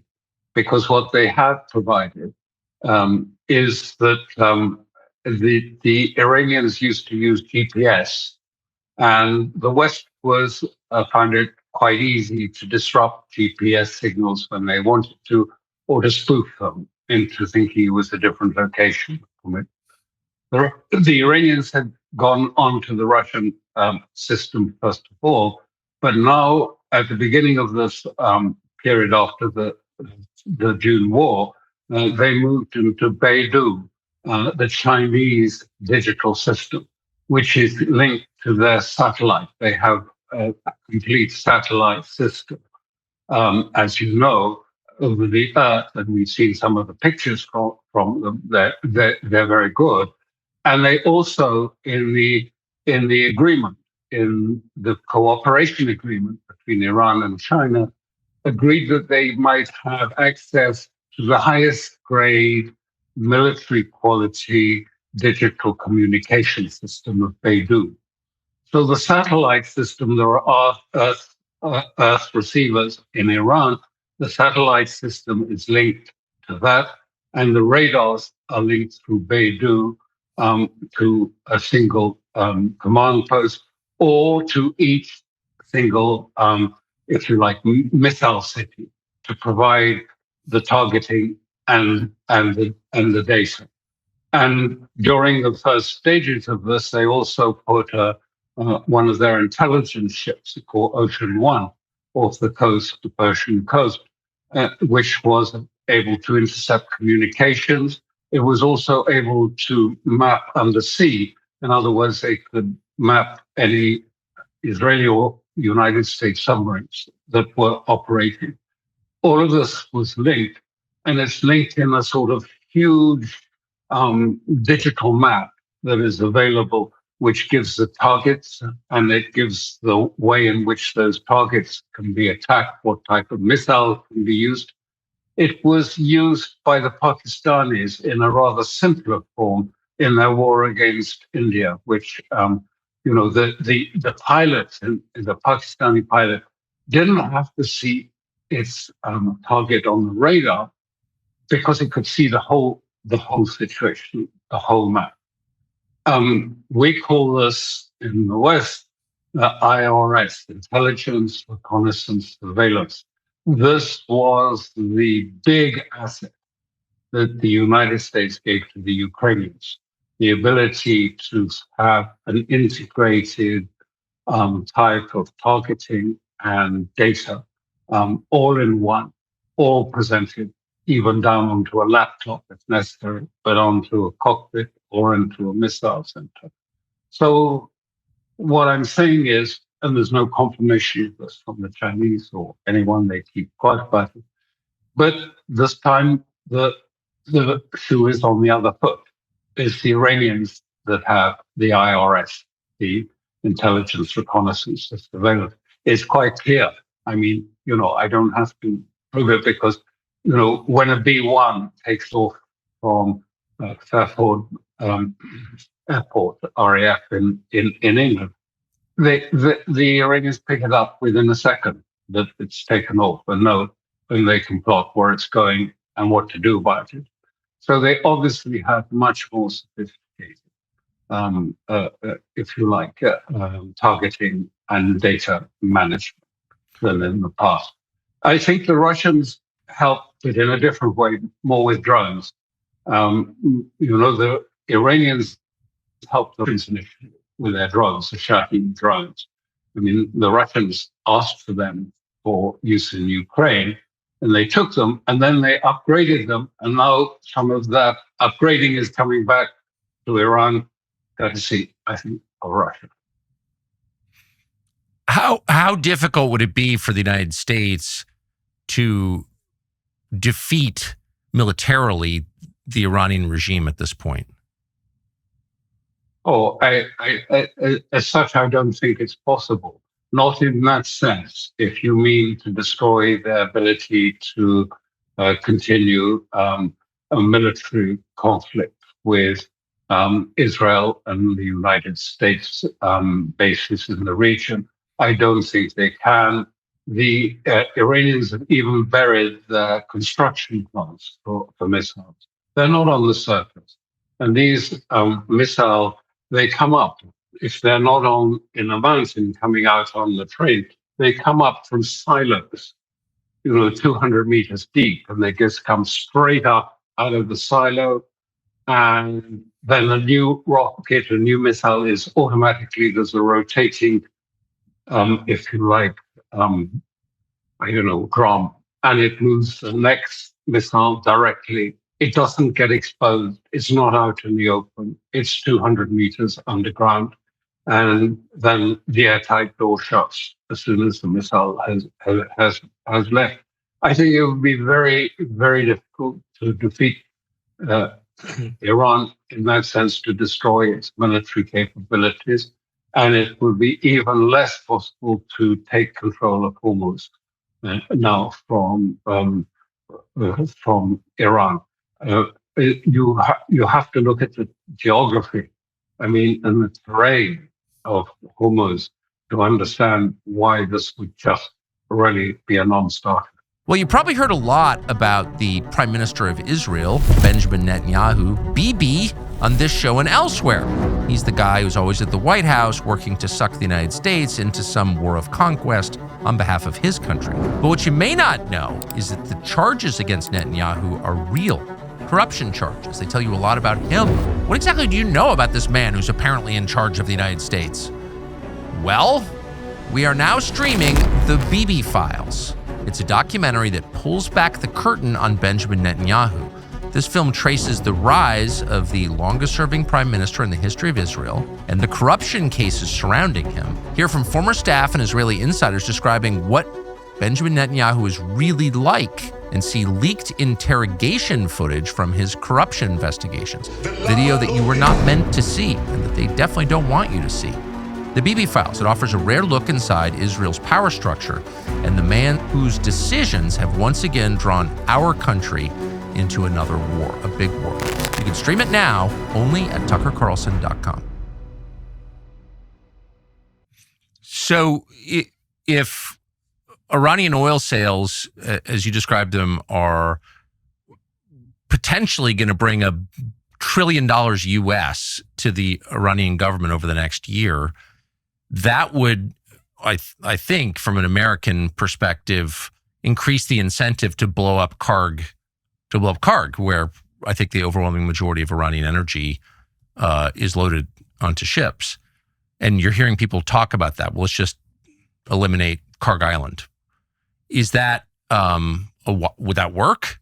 Is that possible? No, it wouldn't work. this is first of all, Karg,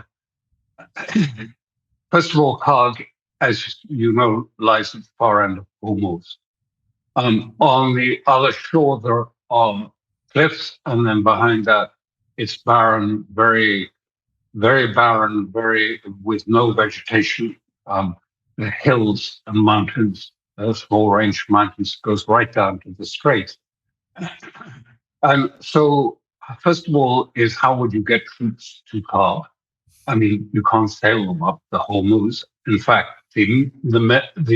what I understand is that what they call, I think, MEU, the Marine Expeditionary Unit ship, HMS something or USS something or other, I can't remember his proper name, did arrive with 2,000 Marines on board.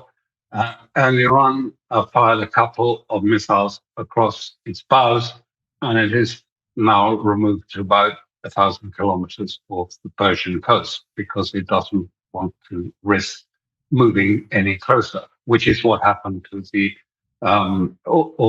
which happened to the carriers. They had to move further and further back so that they couldn't actually use the fighter, the strike aircraft on their deck because it was too far. They'd have to start refueling them even over the target, and that is an unacceptable risk for them. So I don't think you could get troops there. Could you land them on the borders? Well, Karg Island is in artillery range of the Iranian side of the Hormuz. And it's certainly within ballistic missile. So your troops would be there and they would have both missiles and they would have artillery fire all the time. How would you resupply them? How would you deal with them? Would you create a sort of an air base further back? Well, actually, the Iranians would allow that because they in the Iran-Iraq war, they were specialists in opening corridors and luring the Iraqis to go in their corridors because they thought they were unprotected. And then they closed the corridor and then they killed the troops in it. The Iraqi has a big military. It is 1 million men under arms, and the Basij are near another million. They would, I think, not find it difficult to deal with a substantial landing of troops. It is terrible. The mountains there, the cliffs are full of anti-ship missiles.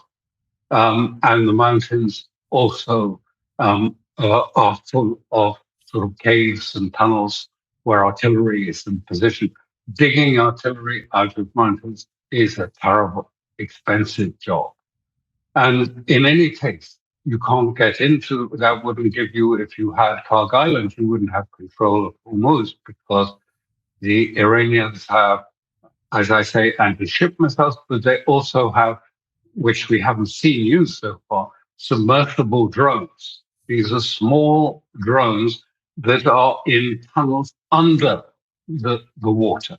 They are submerged tunnels and they can exit under the water from those tunnels.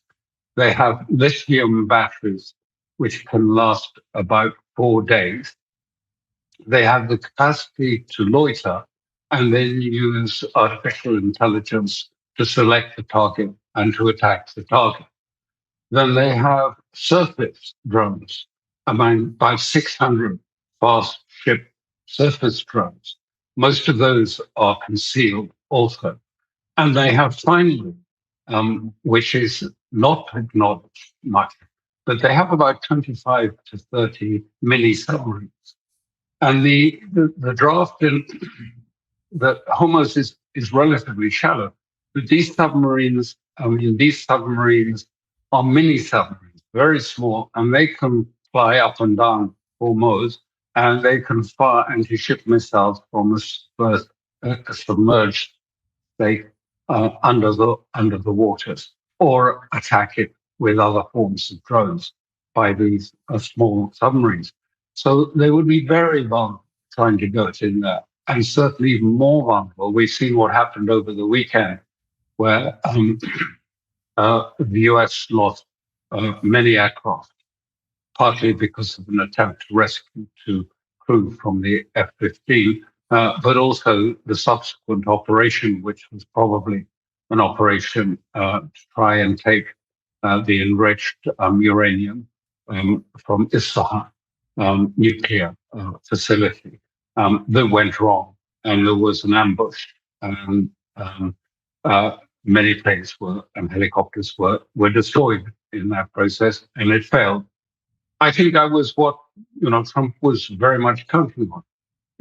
That they could do a Maduro, do a Venezuela. The special forces would go in one night over a long Easter weekend when the markets were closed.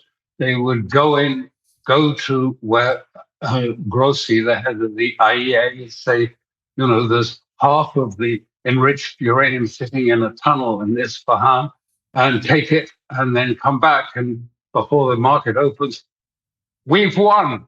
It's a great success. But it went badly wrong.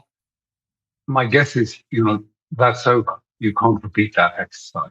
No, not because the Iranians know of it. They knew all along. I mean, they're not stupid. They knew that a main aim of Trump would be to try and seize the uranium and then sort of put it out as a sort of trophy. We destroyed their nuclear capabilities. Now we have more than half. Rossi said it was 60 to 70% of the total 430 kilos of 60% enriched uranium. When the president threatened yesterday to eliminate the civilization and to destroy the country, what weapons do you think he was thinking about using? I really don't know. It sounded very ominous to me. I mean, that he could take out, this is a big country. I mean, a huge country, 95 million people, infrastructure and industry. I mean, the size of the whole of Western Europe across it. I mean, how would you do this by any conventional means? I don't understand. Maybe he was deliberately hinting at some sort of nuclear device, but I can't tell. But that's, I suppose, one possibility of what he meant by this would be the death of a civilization and it would not return again in the future. It would be over. Well, how do you do that in such a big scale? I don't know. Or maybe he was just talking and didn't really mean what he was saying. It was bluster. We just don't know. This makes it very difficult for not just the Iranians, but everyone to sort of negotiate in this time because they're finding it very difficult to understand what is now Trump's ambition. It seems to be that he wants to get out of this war to which he was invited by Netanyahu and enthusiastically accepted. He wants to get out because he has this timeline. The midterm elections are coming up. He's always said, we've got to get this Iranian thing settled, in 4 to 6 weeks so that I can concentrate on trying to save the midterm results. But now, after the failure to try and extract the uranium from Isfahan, I think the only thing that was facing him was a long war or massive escalation. And that wasn't going to work well for the midterms or his situation in the country. So I think he was hoping for a way out. Is it going to work? Can it work? Well, that's what I mean about the contradiction. Iran doesn't want a ceasefire. It wants an end to the wars, an end to its siege. It wants to be able to get out and play a role in the region. And of course, that is not the interest, not only of Trump, but particularly of Israel. Israel has been pressing. I read the Hebrew press regularly. We do sort of summaries of it. And they've given up on the idea of what they call a regime change in Iran. They realize it's not going to happen. It's not going to work. Maybe it never was going to work. I mean, they say this, in the Hebrew press, much franker than in the English language press. And they say this very clearly. It wasn't going to work. Then came Netanyahu, who said they must take Karg Island. This has got to be done. Boots on the ground. Karg Island is the key thing that they have to do. Well, they have now come to the conclusion. I mean, the Israeli military experts who know the region, like the military defense agency, have said, you're not going to. What are you going to do when you sit on Karg Island? You'll just be a sitting target. You will have huge casualties. And so even the Israelis understand that. So that's why we now have the switch that is taking place, which is over, okay, now we have to destroy their infrastructure. Electricity, water supplies, railways. In this last days, the entire railway system of Iran has been attacked by Israel. Across the entire country, they've been destroying the railway system. I mean, it is civilian infrastructure.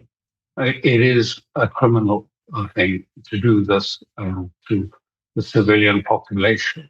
But that's what they're pressing on Trump to do, to try and push him further down that line. They want it really so that Iran is not functionable as a going state, that it is too broken. And then they want to see it divided up into sort of ethno-sectarian statelets, rather like Syria has happened to Syria, so that it is weak and easily dominated. What would it take to do that?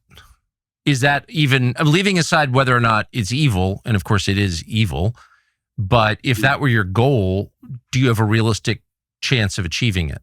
And if so, how? It will be difficult, but you could do some of it.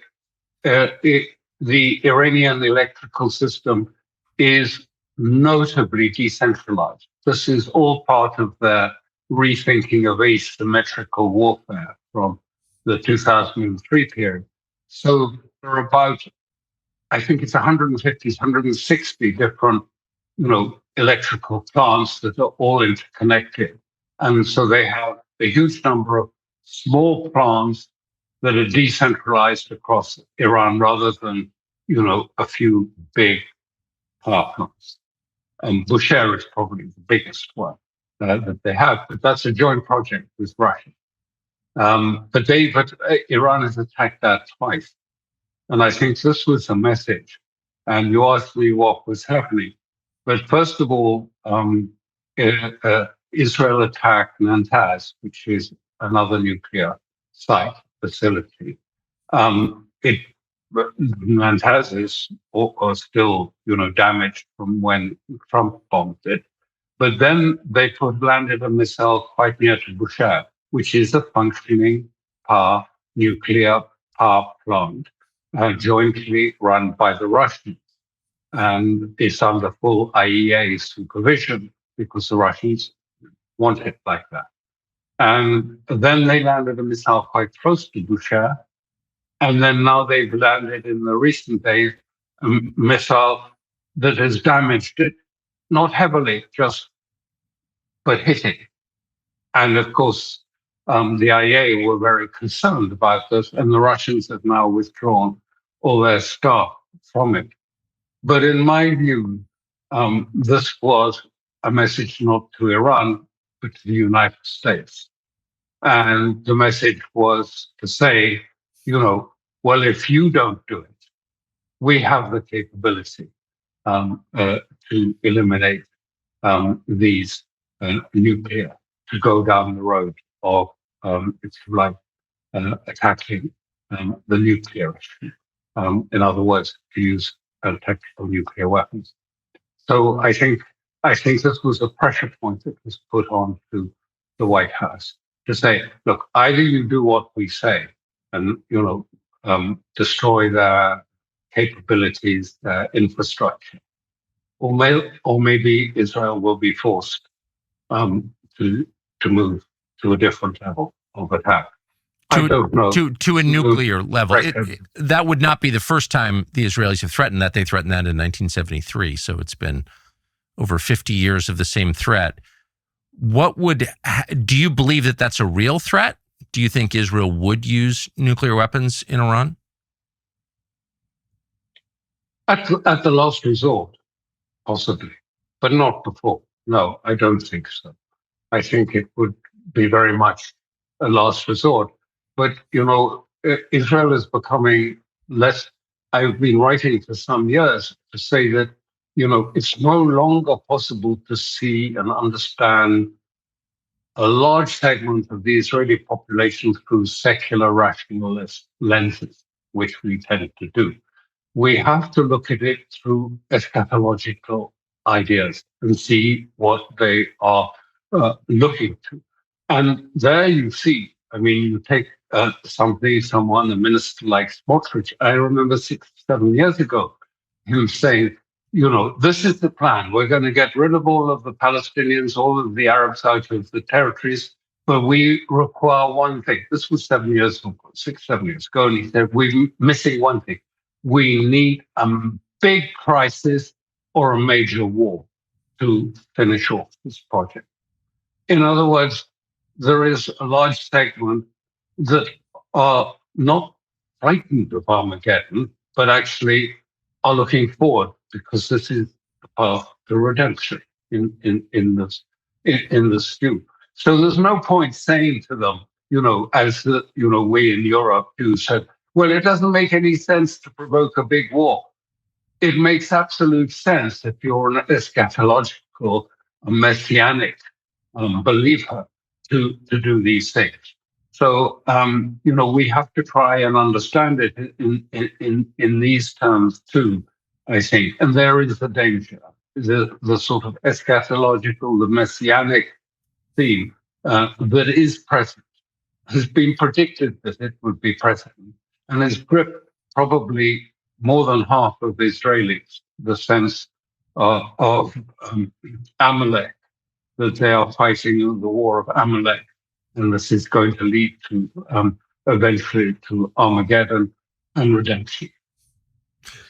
Given that, how do you understand the pressure from Israel on the United States to continue fighting Russia?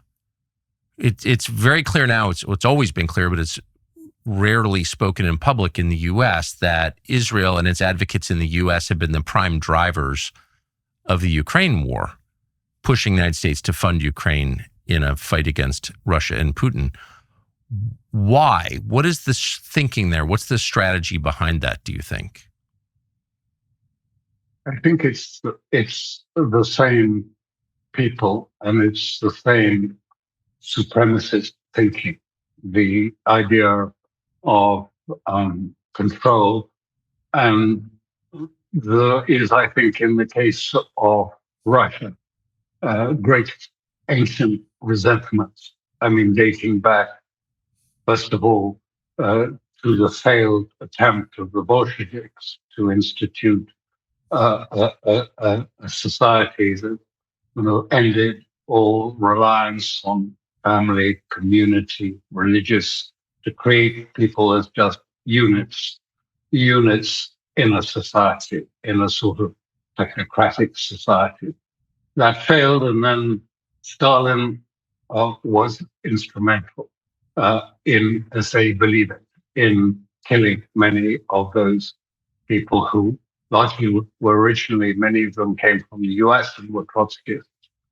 And I remember watching a video of Putin addressing some of the Hasidic members in Moscow, and he was saying to them, and he was warning them, and he said, you know that I think the figure he gave was 83% of the Bolsheviks were Jewish, and most of them didn't speak Russian, they spoke Yiddish. So the Russians are very aware of this history. And then they were made aware of it again in the 90s, when the oligarchs, the period of the oligarchs, for Putin clamped down on that. Of the oligarchs, there were 7 oligarchs, nominally, or 6 were Jewish and tied to financial institutions in the West, whether in America or in Europe. And the consequences of that period, with the shock treatment, the shock economic treatment that was visited on Russia, I mean, were terrible. The consequences on their society. So I think Putin has always tried to carefully maneuver and manage, if you like, what he understands is a sort of a power system which is higher and larger than the power system in Europe and the United States in the conventional way, based much of it on sort of finance and banking, going back to the 19th century, and the influence of people, Jacob Franks and so on. And that has given them a very cautious attitude to their relations. And we've seen that caution sort of obvious in Syria at times, but also in Putin's relations with Israel. I don't mean it in any denigratory way, general. I'm just saying that I think he's a cautious person, a lawyer by training, and he understands the power, the global power, and its ability to mobilize, and its ability to use proxies to damage and maybe even defeat a country. And so, this is, I mean, it's interesting because this is exactly the parallel that we're dealing with now with Iran, in the sense that I think the United States would like, and Iran would be content to find a security solution, a permanent security solution, not just a ceasefire, which would involve, of course, things like sanctions, removal of sanctions, and things very similar to what Russia has been looking for.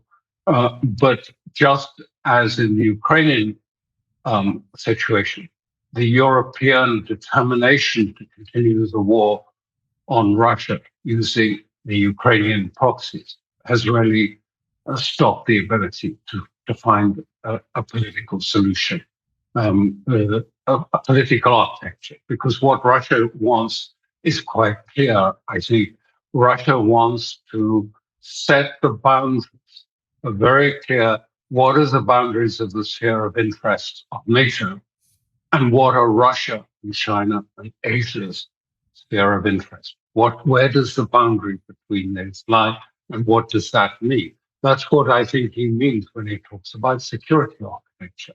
And this is what Iran is effectively saying. You have to do something about stopping Israel, because otherwise Israel will not allow you to come to any serious, meaningful agreement with Iran. And if you don't, and then Iran will do it its own way, which is going to be, and you said what happens about Hormuz, but they only have to keep Hormuz tightly closed for 3 weeks, and the pain across financial markets in the West around supply lines and about food and all these issues will become very, very severe. So, they're saying, these are our equations. It's either security for all or security for no one, prosperity for all or prosperity for no one. And we are intent on it. And, the Iranians have a huge resilience. They're unusual people, remarkable in many sense, because they're reading of the revelation of the prophet is that you are mandated as a human being to oppose the oppression of others. You are mandated similarly to look after and to take care of the dispossessed. I mean, these are the fundamental things. You go back to Kabbalah, you see that is the principles. These were the principles. These were the principles that the Imam induced. And the third principle was the need to have active minds. I want the people to have active minds, to think for themselves and to think well. And for that reason, made it compulsory that if you went to university, if you wanted to study Islamic philosophy, you also had to study Western philosophy. The two run together in Iranian universities. So this gives them a very strong, and it explains why Iran is viewed as an enemy by people who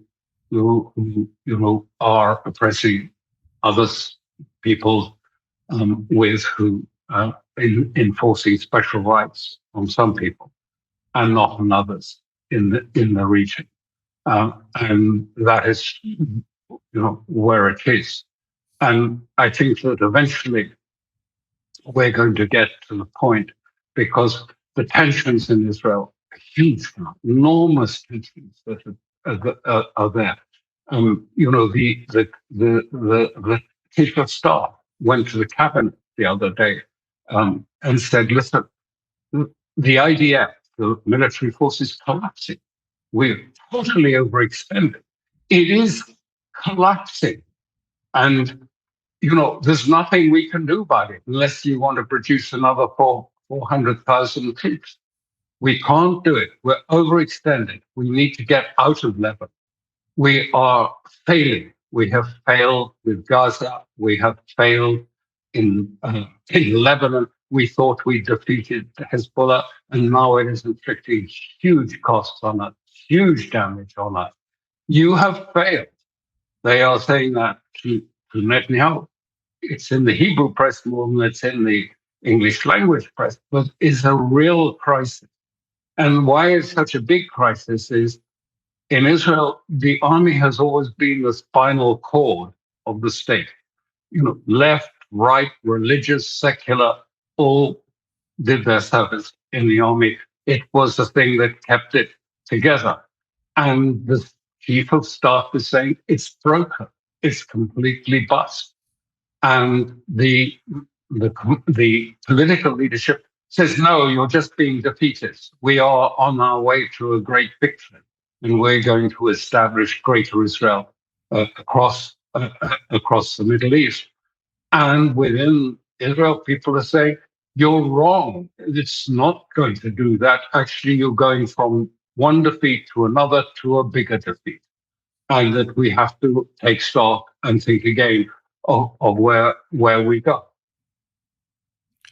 Why, given the fragile state of the IDF, would the IDF be bombing residential apartment buildings in Beirut, not in southern Lebanon, but in Beirut, a country with a Christian president? Why would they be killing civilians in Beirut right now? Well, what some of the military people in Israel are saying, this is clearly a last gasp by the government there to present, if you like, a victory before they have to concede that they will join the ceasefire in due course. That this was a show of force, even though it was completely ineffective show of force in military terms. This was just simply destroying residential power blocks, many of them. and it was served no purpose other than for, the political grandees to say, oh no, look what we've done. We've got freedom of action in Lebanon. We can go where we want and destroy what we want. Well, maybe we will agree to join the ceasefire if Trump pushes us hard enough to do that. But it served no purpose. And the idea, no, it is actually, they are going to, I think, completely withdraw, except that they say, and this is what the defense minister is insisting, they have to demolish all the houses for a depth of 7 kilometers into Lebanon. Flatten them. They have to be like Gaza. I mean, they don't hesitate to say it's got to be like Gaza. And that's going to be a buffer zone for us. And the military say, what is the point of that? The idea of saying to their leaders, say, what is the point of that? Because actually the Hezbollah's missiles, most of them are north of the Litani. The Litani is the river that divides Lebanon. It's about, I can't remember how many kilometers, but it's about the third of the way up of Lebanon. And he says, they can still fire from north of Litani into northern Israel. And they're causing huge damage and huge losses. In one day, I mean, the IDF lost nearly 100 Merkava tanks, main battle tanks. Now they did an ambush, and they've done it on other days. On other days they've lost 80, maybe 50 in another day. It's like 2006 in Lebanon when I was there, and they did the same thing to the Merkava there. And of course, I mean, actually, I think a few of the lead tanks, the crew get out, but for most of them, they don't get out. So there are big casualties taking place. I mean, the thing is a mess, a disaster.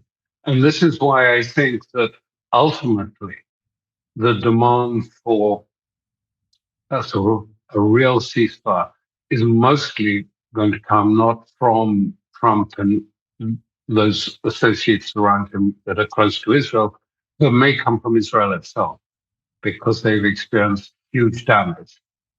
And, what is the point of this? I mean, they cannot make a political gain from the system. They've created mayhem across the region, and nothing is working to their favor. There's not going to be a sort of love-in with the Gulf states, Abraham Accords or anything after what has happened in this period. So they have to rethink where they're going. And I think that probably will happen. Maybe not yet. It's not right yet. But I think they will have to do that. I think in the United States, doesn't the U.S.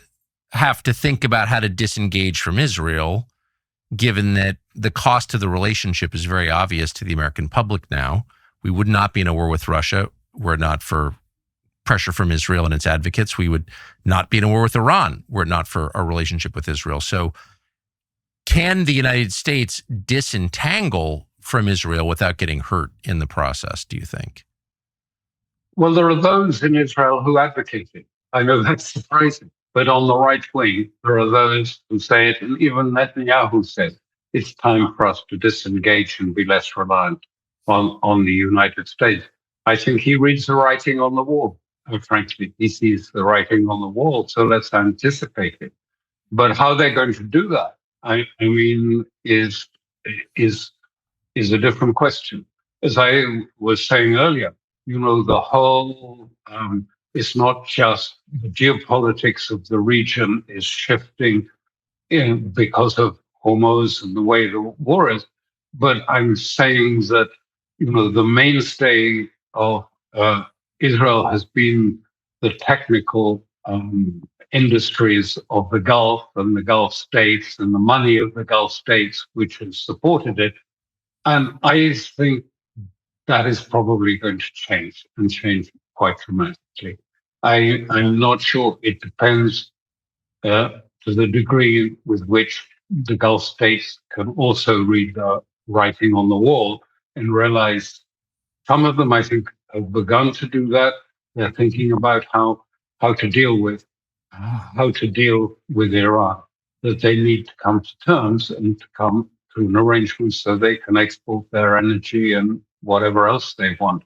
But that is going to mean, and the Iranians say that, you can't do that and also be beholden to Microsoft and Amazon and have all of their data centers. And because, we understand what data centers are. They are for security.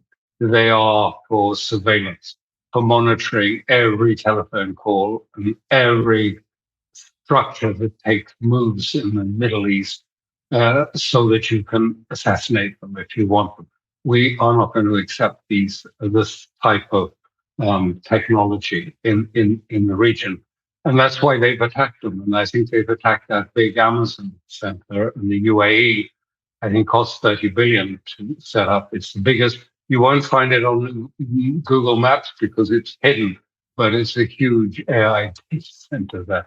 So I think yes, I think that is the way. So what is the business model for Israel for the next 10 years?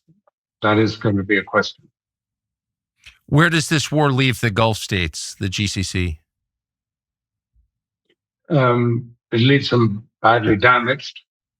Many of the people leaving, particularly Dubai and UAE, it leaves them needing to rethink how they can, if you like, manage a relationship with Iran, which allows them to export their goods, even though it will mean disengagement from the Western financialized world. But they will need to do that. I think they will find they have little choice ultimately. At the moment, they're full of indignation and anger that they've been attacked and blah, blah, blah. But ultimately, if they want to move their products either through the Red Sea, by the way, the Saudi pipeline to the Red Sea has just been attacked. I don't know if it's completely destroyed, but it's just been attacked. For that was their alternative to supplying oil. They could supply 5 million barrels a day from off the coast of the Red Sea, but that has been attacked now. So, the pressure is on the Gulf states to come to terms, and some of them will, I believe. Some of them will more easily, and others may not. And finally, how do you think most likely this is resolved, and over what time period? I think that this is going to be resolved in the way that I indicated. I think that initially we will see the negotiations that the Americans, although they've said, the White House has said that the 10-point plan is the base for discussion about a political settlement. This is the base. This is the anchor, if you like, the 10-point plan that Iran has produced. It's a real initiative. It's been signed off by the Supreme Leader, the young Supreme Leader, and by the Security Council. It's not one of these plans that have come in from Pakistan by talking to sort of ephemeral people. This has come out of the security structures and with the support of the IRGC. And the Supreme Leader read it, asked for some amendments to it, and gave it its imprimatur. So it is a serious document. I think that inevitably in the negotiations, whoever is negotiating, if it is Vance or Witkoff or whoever, they will then revert or try and say, yes, but we have to go back to these other issues. You may not enrich uranium in Iran. And one of the principles that the Iranians have said is we have the right to enrich in Iran our uranium as a source of energy. They will then say, well, you cannot have such missiles. You're going to have to dismantle your missile systems. And you will need to put limits on them, and we will have to inspect them, and we will have to monitor it. And Iran will say, no way is that going to happen. And they will say, you'll have to give up the Hormuz completely, that you'll have to give up the Hormuz. And they will say, no, we are in control of it, and we don't intend to give it up. And then the negotiators on the American side will probably say, well, if you do what we set out in our 15-point plan or whatever it is, then slowly sanctions will be lifted on you according to how you behave. And Iran will say, listen, you forget our basic equation, prosperity for all or prosperity for none. If you do that, you're going to have an economic crisis. And I think probably that is where we're going to go. There will be eventually financial, economic crisis, certainly in Europe, but in America too. The debt market will tank, the stock market will go. It will be a crisis, and people will eventually, unfortunately, pain is the greatest instigator of change. I mean, I think when the pain becomes sufficient, then there will be a decision in the White House that they have to rethink how they approach this, and that maybe the 10-point plan was something that they could actually work with, and that they understand that those were preconditions to a ceasefire, not the discussion points during a ceasefire, but the preconditions. And they include the lifting of sanctions, and it's first primary sanctions and secondary sanctions that affect Iran. I mean, you've heard these same stories from Russia. I mean, this is the same sort of thing, and either people will face up to that, or it's going to be a long and painful period in coming ahead for us, unfortunately. Because of our, but I think it's important. I was going to say, but nonetheless, I think that's not a bad thing, not a disaster, because I do think, I mean, maybe I'm speaking, I'm going too contrarian, but I think we in the West need a process of catharsis. We've sunk into nihilism, and we've sunk into a sort of negative postmodernism and an economic structures that damage the majority of our peoples. The minority get hugely rich by doing very little, but many people are suffering today. I mean, it's hard. Jobs are getting scarcer, and it's hard.